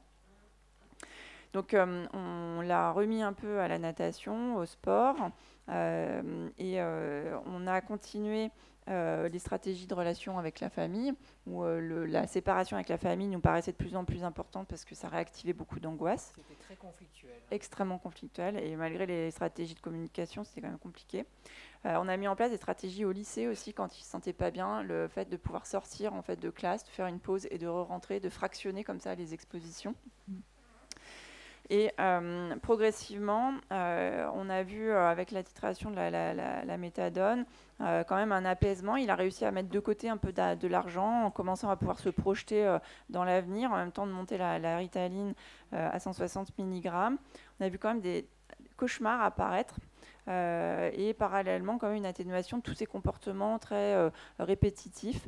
Il n'y avait plus finalement que des tics, il n'y avait plus tellement de comportements assez létaux, de lésions, mais plutôt des petits comportements répétitifs en entretien. Et puis il disait qu'il perdait un peu le contrôle sur les écrans avec les réseaux sociaux le soir. On a à un moment fait un bilan, finalement un peu, je ne sais plus sur quel motif, mais il avait une hyperferritinémie. C'est là où du coup il a eu à nouveau une exploration cérébrale qui n'a rien retrouvé puisqu'on suspectait une atteinte des noyaux gris centraux. Et vous voyez qu'on a continué dans cette dynamique avec comme projet la séparation avec la famille quand même. Parce que là, on avait vraiment du mal à comprendre ce qui se passait. On se disait, bon, il faut les séparer, on y verra plus clair. Et ça a en effet beaucoup contribué à tranquilliser les choses. Il s'est remis, il était dans une volonté de pouvoir s'occuper des autres. Il voulait travailler à l'SPA. Il y a eu tout un été où on a travaillé à ce qu'il puisse faire des missions au Secours populaire. Bon, ça n'a pas vraiment abouti, mais parce qu'il n'avait pas l'âge, il était trop vieux ou en même temps trop jeune. Enfin bon. Donc, mais en tout cas, une volonté de mobilisation. Et puis, est arrivé à un moment aussi la question de l'orientation à nouveau, et puis des difficultés au niveau scolaire, avec beaucoup plus clairement, probablement lié aussi à la stabilisation, l'arrêt de beaucoup de consommation, et puis l'augmentation de la méthadone. Vraiment, en entretien, où vous pouvez dire, mais j'ai vraiment des difficultés de sociabilisation, je suis en difficulté pour aller vers l'autre. Et là, on a vraiment eu un tableau clinique avec cet apaisement de l'anxiété, des fluctuations, un arrêt des conduites addictives, des prises de produits. On a vu beaucoup plus clairement en fait, les éléments autistiques apparaître avec des vrais questionnements sur... Caroline, tu pourrais en parler, mais où les conventions sociales étaient un vrai questionnement. Est-ce qu'il faut dire bonjour quand quelqu'un ne nous dit pas bonjour? Qu'est-ce qu'il faut respecter ou pas respecter? Qu'est-ce qu'il faut dire ou pas? Mais vrai, des questionnements extrêmement naïfs, alors qu'on n'avait pas du tout ce type de réflexion auparavant. On a aussi fait une polygraphie parce qu'avec l'augmentation de la méthadone, on s'est rendu compte qu'il y avait probablement des apnées avec une recrudescence de l'anxiété. Il a été traité, il est appareillé, ça s'est bien amélioré. Puis l'anxiété sociale a fait qu'à un moment, on a redémarré de la kétiapine avec une augmentation progressive pour apaiser cette anxiété sociale, en tout cas l'aider à réguler ces aspects-là. Donc au total, finalement, ce traitement, il y a eu toute cette période de titration du traitement agoniste opioïdergique, où la méthadone a quand même une plus-value au niveau du dosage. Après quelques inquiétudes, vous voyez que ça ne s'est pas fait de tout repos, bien entendu. Mais par contre, en délivrance supervisée quotidienne par les infirmières. 180. Là, ici, vous avez 180. Et la Ritaline aussi jusqu'à 160 ? On est monté jusqu'à 160 parce qu'il y avait ça a potentialisé. En fait, il y avait une vraie plus-value dans son organisation et dans la planification de sa semaine. Et il y a eu toute une période où, comme il n'y avait plus de comportement de mésusage, et tout était cadré, et qu'il travaillait vraiment à l'organisation et à la planification de son projet de vie, il y avait une plus-value. À un moment, quand il y a eu cette anxiété sociale envahissante, c'est là où on a rebaissé, parce qu'en fait, là, concrètement, on a vu que ça jouait, enfin, il y avait plus d'effets délétères que d'avantages. Donc on est redescendu, on est resté à 80-90.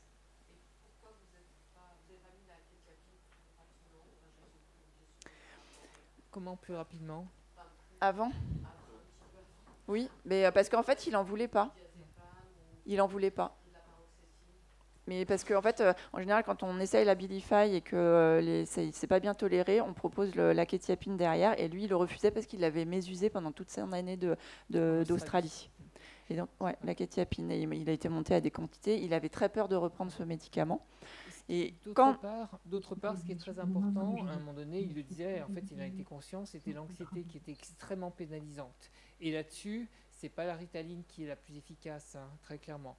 Donc, d'ailleurs, le trouble attentionnel lui-même peut être favorisé par plein de choses. Soit il y a le déficit attentionnel, le trouble déficit d'attention, l'anxiété extrêmement envahissante qui peut être différentes natures, et vous voyez que dans le TSA, avec tous les questionnements qu'il a, toute l'importante dérégulation émotionnelle, là-dessus, la Ritaline n'est pas la plus efficace. Donc finalement, le traitement opioïde était finalement, par rapport à tous les traitements qu'il a eus qui étaient inefficaces, finalement était le traitement le plus pertinent. Et effectivement, on a, après une phase effectivement qui a été un peu chaotique, et en mettant effectivement le cadre, et notamment avec la délivrance quotidienne supervisée avec les infirmières, on a pu effectivement stabiliser les choses. Et puis la séparation avec les parents était un élément majeur. Mais majeur. Et on évoquait ce matin l'importance de l'environnement. En fait, il y avait un climat extrêmement conflictuel, c'était très délétère. C'était complètement conditionné. Enfin, malgré tous les efforts, les stratégies mises en place, les discussions avec la famille, en fait, il y avait un tel épuisement en fait, familial depuis 10 ans que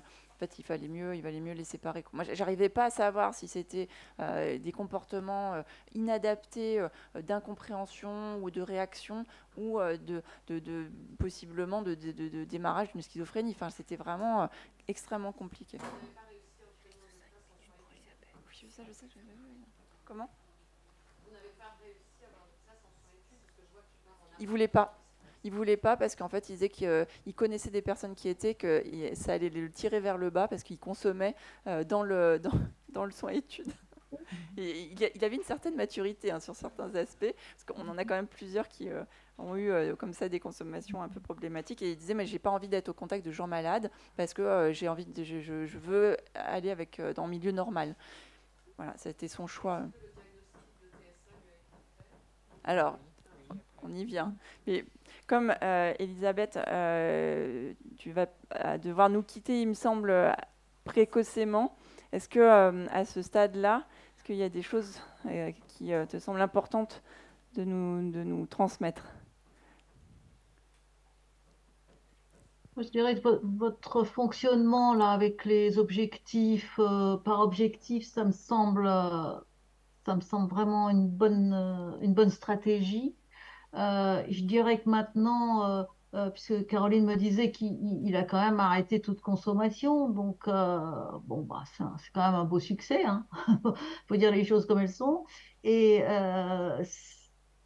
ça serait peut-être pour moi vraiment le moment d'aller peut-être vers des TCC sur des objectifs, comment dire, que lui cible, hein, bien sûr, suivant ses choix et ce qui lui semble le plus important à travailler.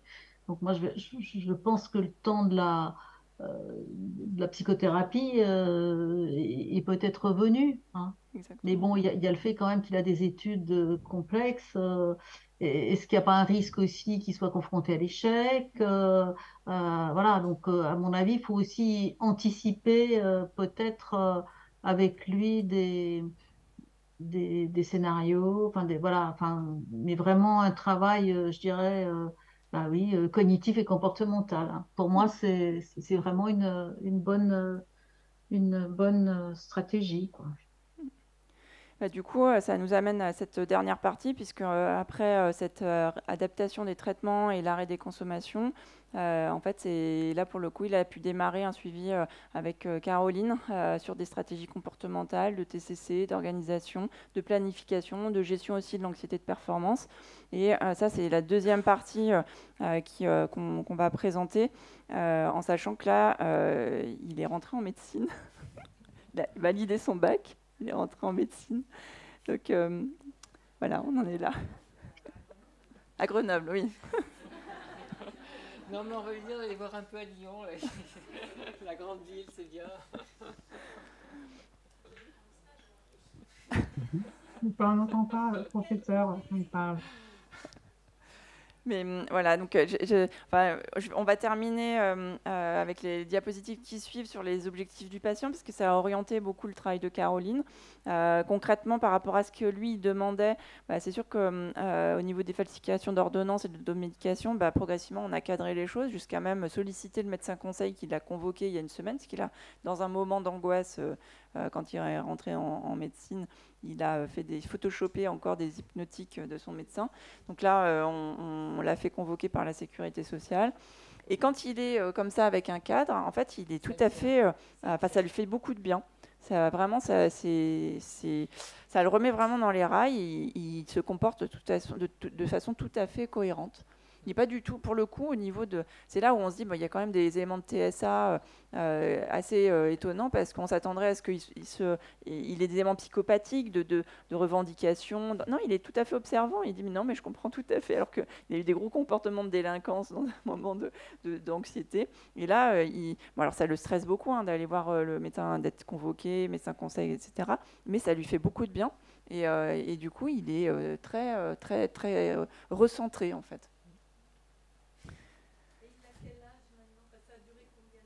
Il vient d'être majeur. 1 an et demi. Oui.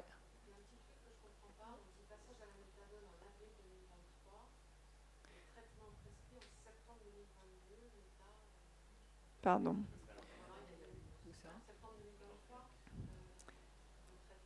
En fait, on a commencé en février 2022, janvier-février, la buprenorphine, et avril, on a commencé la méthadone. Alors, je sais...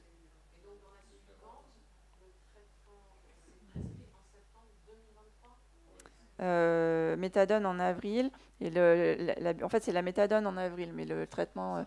C'est en dessous, juste en dessous. Ah oui. En septembre 2022. Oui, mais en fait c'est à partir de septembre 2022 jusqu'à aujourd'hui, et là aujourd'hui on est en effet là c'est la prescription en septembre 2023.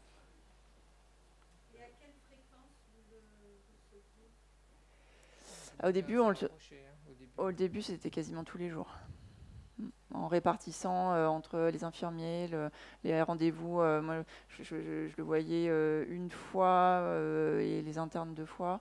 Mais c'était des entretiens courts, mais où on réévaluait tout. Et il y avait des entretiens téléphoniques aussi. Il y avait une telle fluctuation, il était tellement chaotique qu'on gagnait plus du temps à faire comme ça. Et puis, il savait qu'il pouvait solliciter le service. Et puis, au bout de quelques semaines, en fait, ça s'est beaucoup élargi.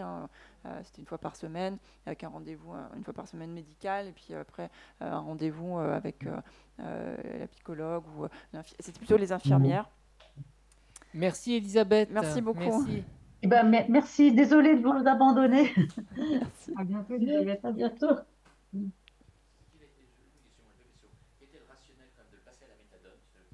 Parce qu'en fait, on était monté au maximum de la dose, même on est allé au-delà de la dose AMM avec la buprenorphine. Alors, il persistait effectivement une importante anxiété, et effectivement, on l'avait passé. Voilà, donc bénéficier effectivement de l'effet sédatif plus important de la méthadone. Oui. Et puis, deuxième question, c'est un peu sur la Ritaline. Moi, ça me gêne cette histoire-là, Ritaline. J'ai l'impression que vous n'avez pas tranché. À propos de la maintenir, de la laisser, ou la maintenir. Ah bah non. Alors, pour maintenir, oui. Alors, non, mais il a bien des éléments de TDAH. Oui, en plus de son TSA, il a la comorbidité, et avec effectivement un bénéfice clinique. À ton avis, qu'est-ce qui serait passé si vous aviez arrêté la Ritaline? En fait, c'était plus à visée relationnelle. Moi, en fait, c'est simple. C'est pas que je craignais quoi que ce soit, parce qu'en effet, là, on aurait largement pu l'arrêter directement. C'était parce qu'en fait, on reprenait toute la prise en charge de 10 ans. Et en fait, on ne pouvait pas tout changer comme ça d'un coup. Surtout chez un patient qui a eu beaucoup de fluctuations, variations. En fait, on a fait les choses beaucoup plus progressivement. Là, ça va assez vite. C'est février-mars. C'est comme ça, c'est de laisser une amphétamine, quoi. ce n'est pas une amphétamine. Je sais pas, comme ça, hein, de dire peut-être repartir un peu. Là, ce qui est intéressant, c'est quand même le résultat sur le plan fonctionnel. Le patient, finalement, il est sorti d'un fonctionnement extrêmement chaotique, reprise d'études, ce n'était pas du tout le cas, arrêt des consommations. Donc, on est dans une dynamique de fonctionnement qui a complètement changé. Là, l'objectif, c'est de lui donner les moyens d'être amélioré sur les dimensions sur lesquelles il est en difficulté. Il y a deux grandes dimensions, pour faire simple, la dysrégulation émotionnelle et le trouble attentionnel. Voilà. Donc les deux médicaments l'aident sur ces deux aspects.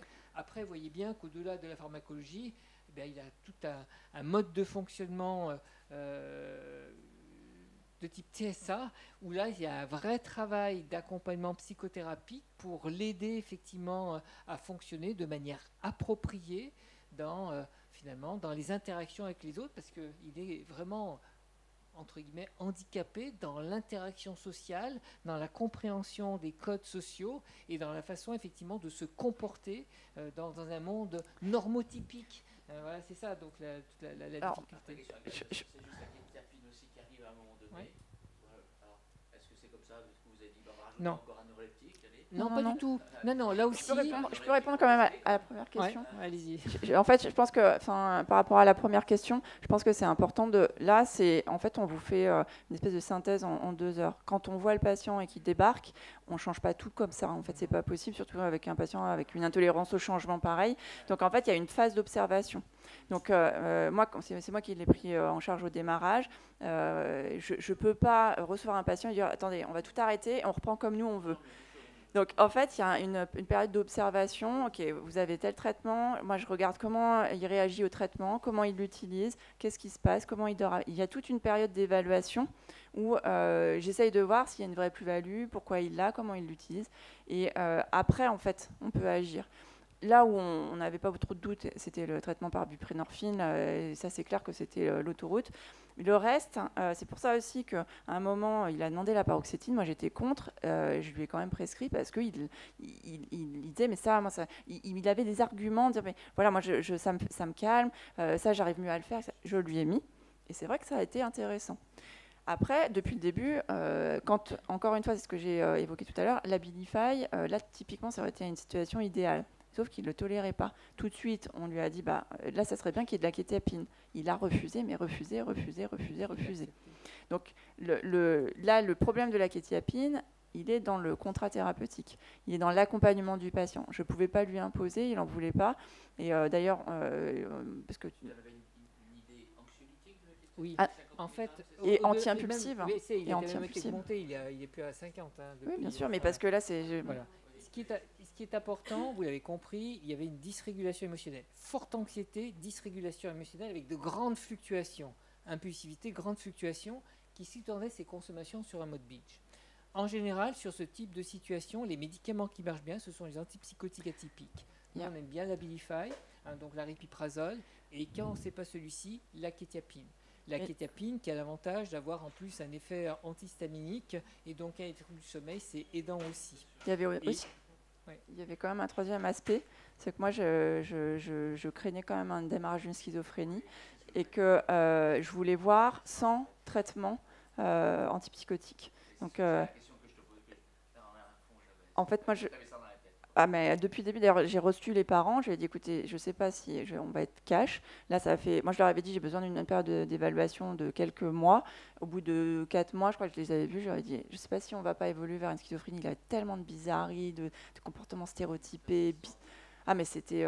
Puis alors, quand on l'a en face, c'est encore autre chose. Mais je leur ai dit, écoutez, je ne sais pas si on n'est pas dans un développement de prodrome de schizophrénie. Là, pour le coup, pourtant, je ne le dis pas souvent. Mais là, franchement, je ne sais pas si on est plutôt dans un trouble de la personnalité, parce qu'il y avait quand même un trouble oppositionnel avec provocation qui était assez nette.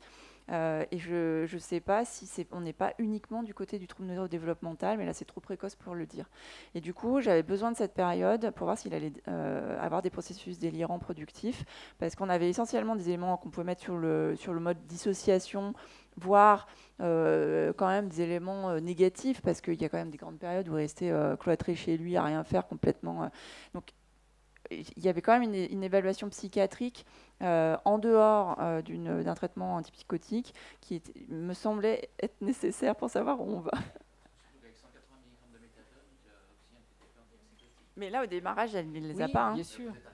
Oui, mais au démarrage, c'est juste à la fin. Ouais. Mais à aucun moment, il y avait d'éléments délirants. Hein, de toute façon. Non. Oui. Oui.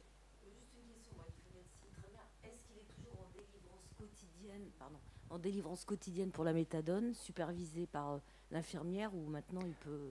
Alors, au bout de quelques mois, en fait, comme tout était beaucoup plus calme et que c'était avant l'été dernier, ça fait partie des stratégies de contingence qu'on utilise. Hein, c'est-à-dire qu'à partir du moment où ça tient plusieurs semaines, il n'y a pas de raison qu'on garde un cadre contraignant. Et du coup, je lui ai dit, écoutez, ça fait plus de 3-4 mois ou 5 mois, je ne sais plus, que ça se passe bien, on va réouvrir le cadre. Donc, sauf que l'été, il a commencé sa prépa, donc ça a tenu pendant quelques semaines. Il était très régulier, il allait prendre son traitement à la pharmacie, il était vraiment patient observant, très bien. Au mois d'août, en fait, il a commencé sa prépa, en fait, médecine.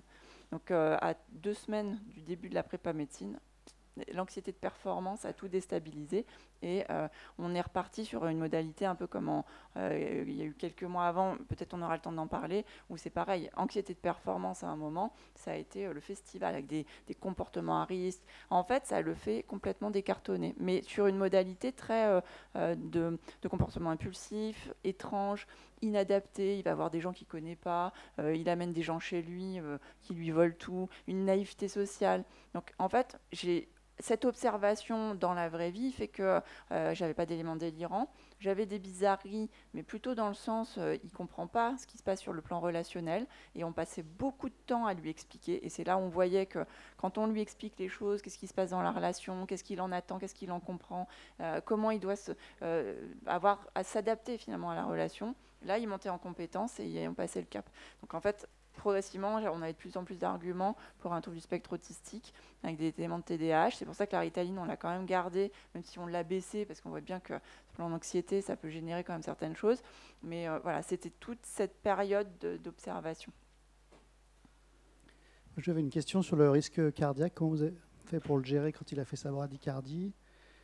Combien il avait fait, quand vous dites qu'il a fait du binge avec la méthadone, c'était à combien? Et après, vous avez quand même monter la méta malgré la bradycardie et ça,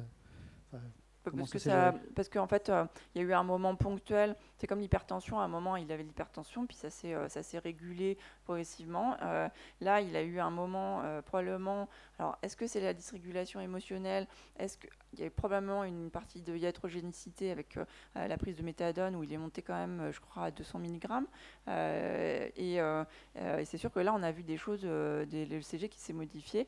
Après c'est une question de surveillance clinique, c'est-à-dire que oui, bien sûr, il a quand même des bilans cardio. Il a eu un bilan cardio avant, avec échographie, ECG, et il a des bilans tous les ans avec les doses de Ritaline qu'on lui donne, plus le fait qu'il prenait quand même, il avait quand même des antécédents de consommation. Donc, en fait, à partir du moment où sur la clinique et sur les ECG, ça rentre dans l'ordre, il y a des choses, on peut remonter la méthadone. Là, c'était sur probablement une prise ponctuelle importante. Et puis, on n'avait pas de vulnérabilité. Ce n'est pas la même chose d'avoir un patient jeune, sans antécédent cardiaque, où le compte-rendu du cardio dit il n'y a pas de vulnérabilité, qu'un patient coronarien ou avec une myocardiopathie ou un trouble du rythme ancien. Là, c'est sûr qu'on n'aurait pas remonté la méthadone comme ça. Mais là, le compte-rendu du cardio ne montrait pas de vulnérabilité particulière. D'autres commentaires, oui? Par rapport à son objectif d'accompagnement au diagnostic, je vois que vous en parlez à la fin du diaporama. Je veux juste savoir comment vous l'aviez accompagné.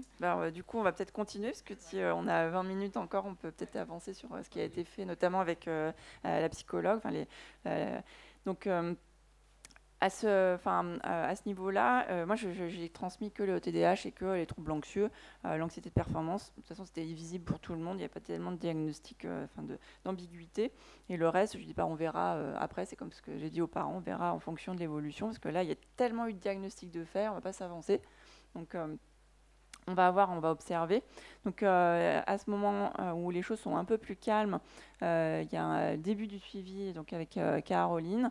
Pareil, elle a re-questionné en entretien les objectifs prioritaires du patient et vous voyez que c'est à nouveau trouver un rythme. Caroline, je ne sais pas si je te laisse commenter. Oui. Et bah, du coup, effectivement, quand moi je l'ai reçu, donc septembre 2022, il commençait son année de terminale. Il était dans son logement depuis à peu près 3-4 mois, donc à distance du logement des parents. Et donc, du coup, effectivement, moi, quand j'ai commencé à le recevoir, ben, du fait de la méthadone qui était à une forte posologie, ben, il a eu des apnées du sommeil qui ont été appareillées. Et donc, du coup, c'était le début de la mise en place de l'appareillage avec un comportement très rigide parce qu'en fait, sur son appareillage, d'ailleurs, il pouvait voir le nombre d'apnées par soir. Donc, des fois, il venait en entretien en me disant bah, j'ai toujours autant d'apnées, ça marche pas, je suis fatigué. Donc, déjà, la première chose que j'ai travaillé avec lui, et parce que c'était sa demande, en fait, il se sentait épuisé. Donc, on a déjà travaillé sur la restructuration des rythmes de vie. Et donc, restructuration des rythmes de vie, c'est sommeil, alimentation, bah, le lycée et les autres activités plaisantes à mettre en place dans la semaine, comment ils pouvaient s'organiser, parce que je vous rappelle que le TDAH était bien diagnostiqué, donc il y avait les caractéristiques du TDAH, c'est l'organisation, la planification.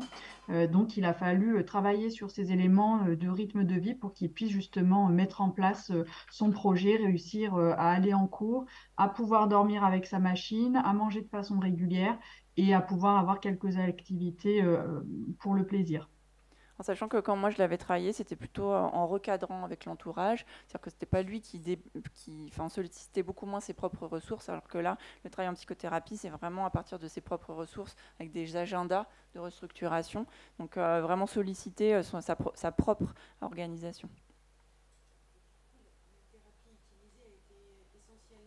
Alors, donc voilà, on peut continuer. Oui, effectivement, ce qu'on peut faire aussi avec les patients, ça peut être des listes de tâches. En fait, on demande au patient qu'est-ce qu'il a envie de mettre en place, on liste avec lui, hein, et après, on commence à mettre en place les tâches successivement les unes après les autres. On n'avait pas prévu de le mettre, de vous le présenter, mais du coup, je vous passe les diapos. Donc, en fait, Caroline, je te laisse commenter peut-être. Pour aller rapidement sans rentrer dans les détails parce que c'est pas forcément trop intéressant, mais l'idée c'est de faire avec les patients de la psychoéducation. Donc on leur explique que compte tenu de leur état, effectivement ils n'ont pas beaucoup d'énergie, du coup ils n'arrivent pas à mettre en place d'activités et donc il y a des émotions négatives qui s'entretiennent et donc du coup tu peux passer la diapo d'après. L'idée, c'est de faire avec eux, en fait, d'établir leur emploi du temps, donc déjà de comprendre comment ils fonctionnent, et ensuite, donc ça c'est la première phase d'établissement de l'emploi du temps, et la deuxième phase, ça va être la liste de tâches. Donc ça, il ne faut pas hésiter à le faire avec les patients, c'est leur demander qu'est-ce qu'ils ont envie de mettre en place. Et on sait que quand on met en place en fait des activités, au fur et à mesure, le patient il reprend confiance en lui. Et donc du coup, le fait de reprendre confiance en soi, ça augmente l'énergie et on peut augmenter les activités à mettre en place dans le quotidien. Donc concrètement, là pour le patient qui était chez lui, on avait travaillé comment il pouvait réussir à manger à l'heure, comment il pouvait s'occuper de ses poissons parce qu'il avait un intérêt pour les aquariums et les poissons, comment il pouvait faire la vaisselle. Alors en l'occurrence, il avait trouvé une solution, c'est qu'il achetait que des assiettes et des verres à jeter. C'était sa solution pour pas avoir justement la tâche ménagère en plus. Mais voilà, ça c'est des éléments qu'on peut travailler avec les patients. Donc une fois qu'on a travaillé sur ces éléments-là, on est passé à la suite. Donc au niveau de ces objectifs, donc du trouble de la concentration, puisque effectivement, ça c'était quelque chose avec lequel on avait quand même pas mal de certitudes, hein, puisqu'il était traité aussi par Ritaline et il y avait des comportements d'impulsivité, de troubles attentionnels qui étaient très présents. Et concrètement, on le sait, quand il y a un élément, quand il y a un trouble neurodéveloppemental, alors là, on a parlé du TDAH, mais quand il y a un trouble neurodéveloppemental, il faut penser à investiguer les autres troubles neurodéveloppementaux, parce que souvent, il y a d'autres vulnérabilités, c'est souvent associé. Et notamment, ce qu'on retrouve, nous, en addictologie, donc bien sûr, on a le TDA avec ou sans hyperactivité. On a le trouble du spectre autistique qui est du coup fréquemment associé. On a beaucoup de jeunes aussi qui arrivent avec des grands parcours psychiatriques, de CMP, avec de nombreux troubles des apprentissages. Alors les troubles des apprentissages, souvent, ils ont déjà été diagnostiqués, hein, la dyscalculie, dysorthographie, mais généralement, c'est que ça qui est marqué dans les bilans. C'est rare quand on trouve, par exemple, une investigation du trouble de la concentration. Ou alors, c'est marqué dans les bilans, mais le trouble de la concentration n'est jamais pris en charge. Ce qui est bien dommage, parce qu'en fait, quand on voit nos patients, nous, en addicto, on se rend compte que si le trouble avait été traité en fait au niveau du trouble de la concentration, ben, probablement il y aurait peut-être moins de difficultés à l'école, donc moins de difficultés relationnelles avec les autres et ainsi de suite. Et puis les troubles moteurs aussi, on a beaucoup de patients et notamment là notre cas clinique, hein, c'est un patient qui a beaucoup effectivement de tics hein, en consultation quand il est assis, il gesticule de partout, mais en plus au niveau du visage, il y a de nombreux tics moteurs en fait qui sont encore présents même à l'heure actuelle. Ça peut lui arriver notamment dans les périodes d'anxiété, en fait les tics réapparaissent de façon importante. Et donc, du coup, pour ce patient, on a donc investigué les autres troubles neurodéveloppementaux, en plus donc du TDAH, et notamment le TSA. Alors, qu'est-ce qui s'était passé pour ce patient-là? Ben, le TSA, il avait été réfuté au CADIPA, donc dans le centre spécialisé pour faire le diagnostic quand il avait 11 ans. Il y avait eu donc l'entretien diagnostique qui était positif, mais l'échelle d'observation qui était négative, donc ils n'avaient pas retenu le diagnostic. Le problème, c'est que moi, quand j'ai commencé à suivre le patient, donc déjà quand on a travaillé sur les rythmes de vie, on parlait de comment ça se passait au lycée pour lui. Et en fait, il disait clairement qu'au lycée, il parlait à personne, il était tout seul, il se mettait à côté de certains élèves, mais il ne savait pas trop pourquoi ces élèves-là, il ne savait pas comment se faire des amis. Donc en fait, il y a la problématique relationnelle qui a été de plus en plus importante. Alors du coup, je lui ai fait passer le bilan. Et au niveau du bilan, donc là, on ne va pas tout commenter. Ce qu'il faut juste que vous reteniez, c'est, voyez par exemple, donc, la RADS, ça c'est un questionnaire intéressant que vous pouvez faire passer en entretien clinique rapidement, puisqu'il n'a que 14 items. Ça permet déjà de vous donner une évaluation. Généralement, dès que le score il dépasse les 25, vous avez quand même des chances que des fortes suspicions de troubles du spectre autistique. Ensuite, la RADS. Alors, la RADS en version longue, là, 80 items, c'est voilà, avant. C'est juste pour vous montrer que notre patient, en fait, il commentait tout par écrit sur les questionnaires. Et vous voyez, là, par exemple, par rapport au score, moi, j'ai été en difficulté pour coter son questionnaire parce que si je m'arrêtais juste à ses réponses, le seuil minimum était 67. Mais en fait, comme il commentait tous les items, il y a dans certains items où, en fait, il cochait quelque chose, mais en fait, ce qu'il commentait, c'était le contraire. Et donc, du coup, en fait, la note haute était plutôt aux alentours de 90. Donc, il ne faut pas s'arrêter, surtout sur des patients comme ça, qui vont commenter les questionnaires, qui vont gribouiller, qui vont avoir des fois des oublis, puisque lui, il est TDAH en plus. Donc, ça en rajoute une couche. Il faut faire attention, en fait, à l'interprétation des scores. Ça reste qu'un outil, mais ce n'est pas ça qui permet de poser le diagnostic. Ensuite, on peut continuer. C'est ce que je discutais tout à l'heure avec Madame Giraud-Barraud. Vous voyez, le score du quotient d'empathie, il est élevé.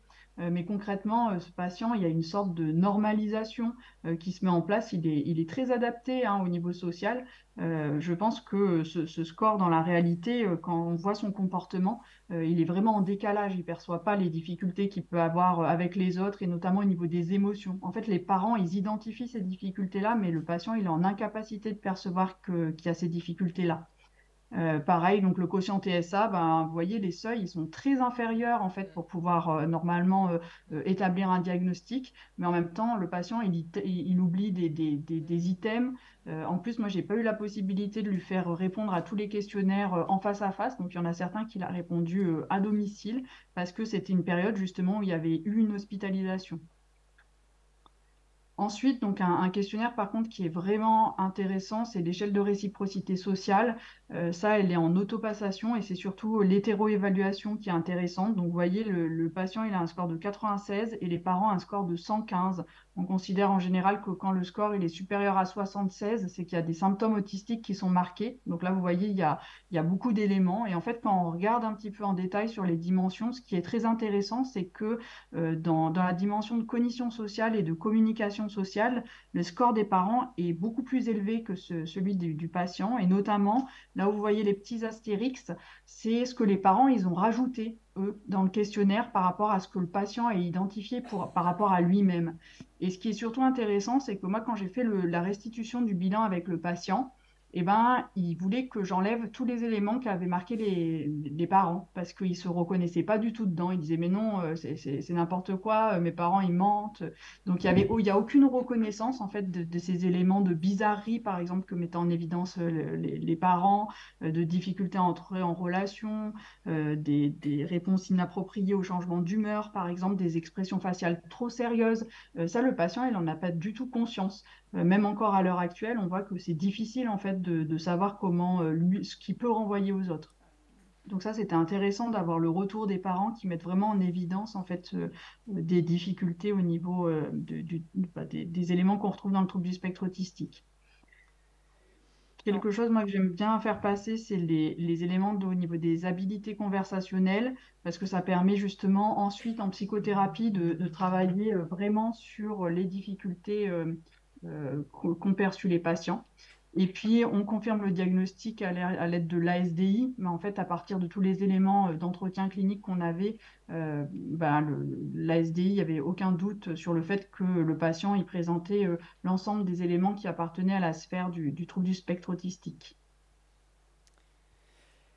Ensuite, donc moi, une fois que j'ai fait le bilan avec le patient, on a pu évoquer ce diagnostic de trouble du spectre autistique, quelque chose qui a été important dès le départ. Hein, vous avez vu dans la problématique du patient, c'est cette dysrégulation émotionnelle. Et donc là, ça a été important de pouvoir justement travailler sur cette identification des émotions et apprendre à réguler ses émotions. Donc du coup, là, je te relaisse la parole, peut-être Lucie. Alors, il y a deux aspects, en fait. Quand on parle de régulation émotionnelle, il faut d'abord ce travail de rééducation, c'est-à-dire qu'ils perçoivent de nouveau, en fait, toutes les sensations, les émotions. Et en fait, on n'imagine pas à quel point ils ne font pas la distinction quand ils sentent une tension. Ça va être de la colère, la tristesse,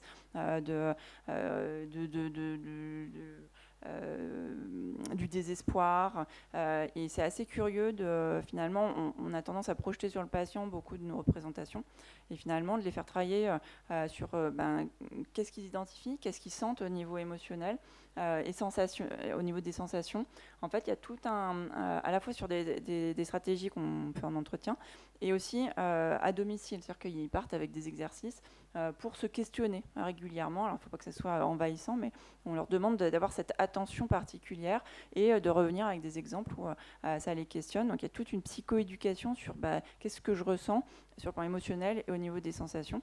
Et puis après, la deuxième partie, c'est de graduer en fait comment ils arrivent à réguler en fait. Donc une fois qu'ils sont un peu plus en connexion, eh bien on voit avec eux toutes les stratégies et notamment avec les TSA, ce qui marche très bien, c'est quand même les gestions de plans de crise et où on évoque avec eux qu'est-ce qui pour eux est un élément de régulation quand ça va pas très bien, quand ça va vraiment pas très bien ou quand c'est la crise, et donc ils partent avec leur plan de gestion de crise à la maison. Donc c'est avec eux, c'est comme un contrat, on établit avec eux dans cette situation qu'est-ce qui vous permet de passer le cap, dans celle-ci et dans celle-ci, et il y a notamment à un moment l'appel au service, l'appel d'un ami, je vais faire du sport, etc. Et lui en fait une de ses stratégies c'est vraiment de faire du sport, et ça montre le niveau d'anxiété, même s'il nous dit non mais moi je me sens pas anxieux. En fait il est quand même assez en difficulté sur les stratégies de relaxation ou de biofeedback, et ce qui vraiment lui fait du bien c'est le sport. Donc il reprend périodiquement. Et puis, c'est vrai que non seulement on travaille ces éléments en situation habituelle, on va dire, mais pour que ça soit un entraînement régulier, et après dans des situations de stress particulières. Parce qu'on sait, alors souvent les patients ils nous disent « Ah oui, mais moi j'ai fait de la cohérence cardiaque quand j'étais stressée, ça ne marche pas ». Bah oui, non mais c'est un entraînement, c'est comme si on courait un marathon alors qu'on n'a pas fait de footing avant. Donc il faut bien leur expliquer que c'est réentraîner leur système parasympathique, ça s'appelle l'âle de frein. Et s'ils ne le font pas en situation habituelle, pour mobiliser cette ressource-là en situation de stress, c'est encore un challenge. Donc, et Il y a eu cette anxiété de performance à nouveau en mars 2023, où alors là, ça a totalement explosé, alors qu'il était très calme, très régulier, très observant. On a quand même eu des comportements à risque majeur, c'est là où il a ramené des gens à la maison, qui s'est fait voler ses affaires, qu'il a eu des rapports sexuels possiblement sous soumission chimique.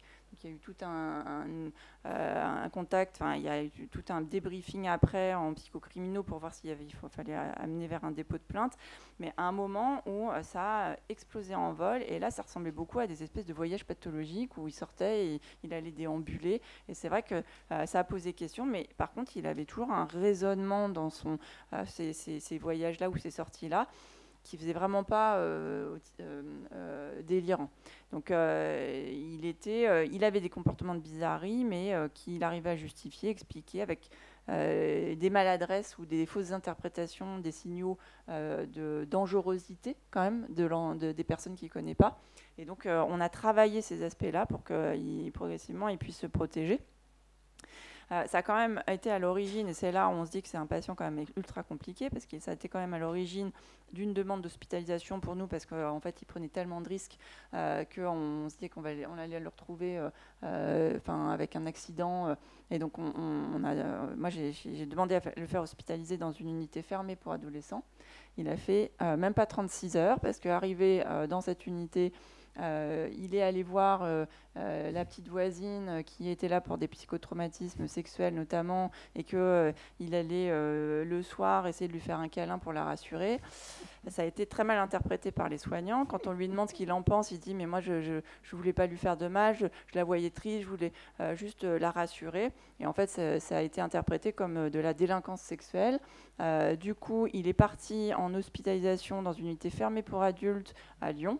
Là, à Lyon, le médecin m'a dit « mais qu'est-ce qu'il fait ici ? Il n'est pas psychiatrique, c'est un grand délinquant et en plus, il n'a pas de trouble du comportement dans l'unité. Je vous le renvoie. » Donc, au bout de 4 jours, après avoir fait des pieds et des mains avec le procureur, le truc, le machin, il était dans le service.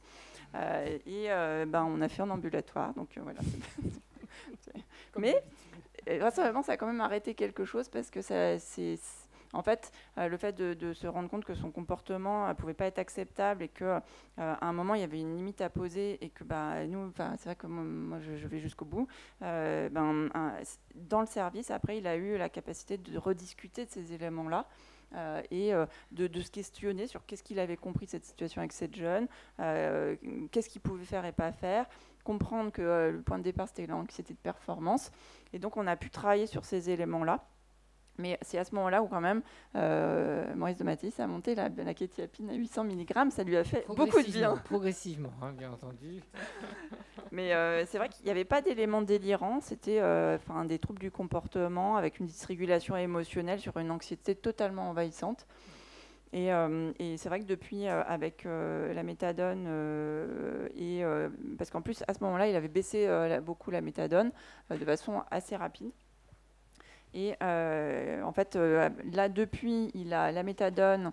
Il avait la méthadone, parce que je crois qu'on est passé au Buvidal, du coup, en injectable. Et il a gardé ses 800 mg de kétiapine. Et là, il est assez régulier, malgré l'entrée en médecine. Donc, il a Buvidal 160 et kétiapine 800 mg. Et un peu de bêta-bloquant dans les situations sociales. Oui. On a travaillé aussi la relation aux proches, mais ça, vous avez vu à travers tous les entretiens qu'on a fait avec la famille, et puis toutes les régulations de la relation et les stratégies de communication qu'on a travaillé aussi avec le patient. Voilà, je ne sais pas si... Alors, la morale de cette histoire, vous voyez que finalement, quand on revient à l'essentiel des dimensions qui mettaient en difficulté le patient, vous aviez les grandes lignes thérapeutiques, vous les avez vues, sur le plan médicamenteux, et puis sur le plan non pharmacologique, on peut décliner, vous voyez, ce schéma qui est très intéressant parce qu'il montre ce qu'il faut travailler d'abord en priorité, après on va monter, vous voyez, on va pouvoir effectivement monter les lignes ici, voilà, donc les différentes approches, et vous voyez que quand on évoquait tout à l'heure les approches psychodynamiques, c'est bien après, quand le patient est déjà bien évolué, vous voyez que quand on développe une addiction, on perd le contrôle, on est plus dans l'émotion, et lui, il a de toute manière ses vulnérabilités sous-jacentes, sa problématique neurodéveloppementale qui fait qu'il est déjà dans une dérégulation émotionnelle avec un rythme de vie complètement chaotique. Donc, ce qui était très important, c'était de revenir à des choses essentielles. Vous voyez que l'activité physique, le sommeil, les repas, etc. font partie de cette partie. Il y a tout ce travail, finalement, les aspects d'acceptation de sa situation. Et puis, finalement, vous voyez tout le travail de TCC qui est fait avec Caroline. Et finalement, donc, avec l'accompagnement qui va bien, adapté là aussi à cette problématique autistique qui, vous voyez, qui n'est pas simple.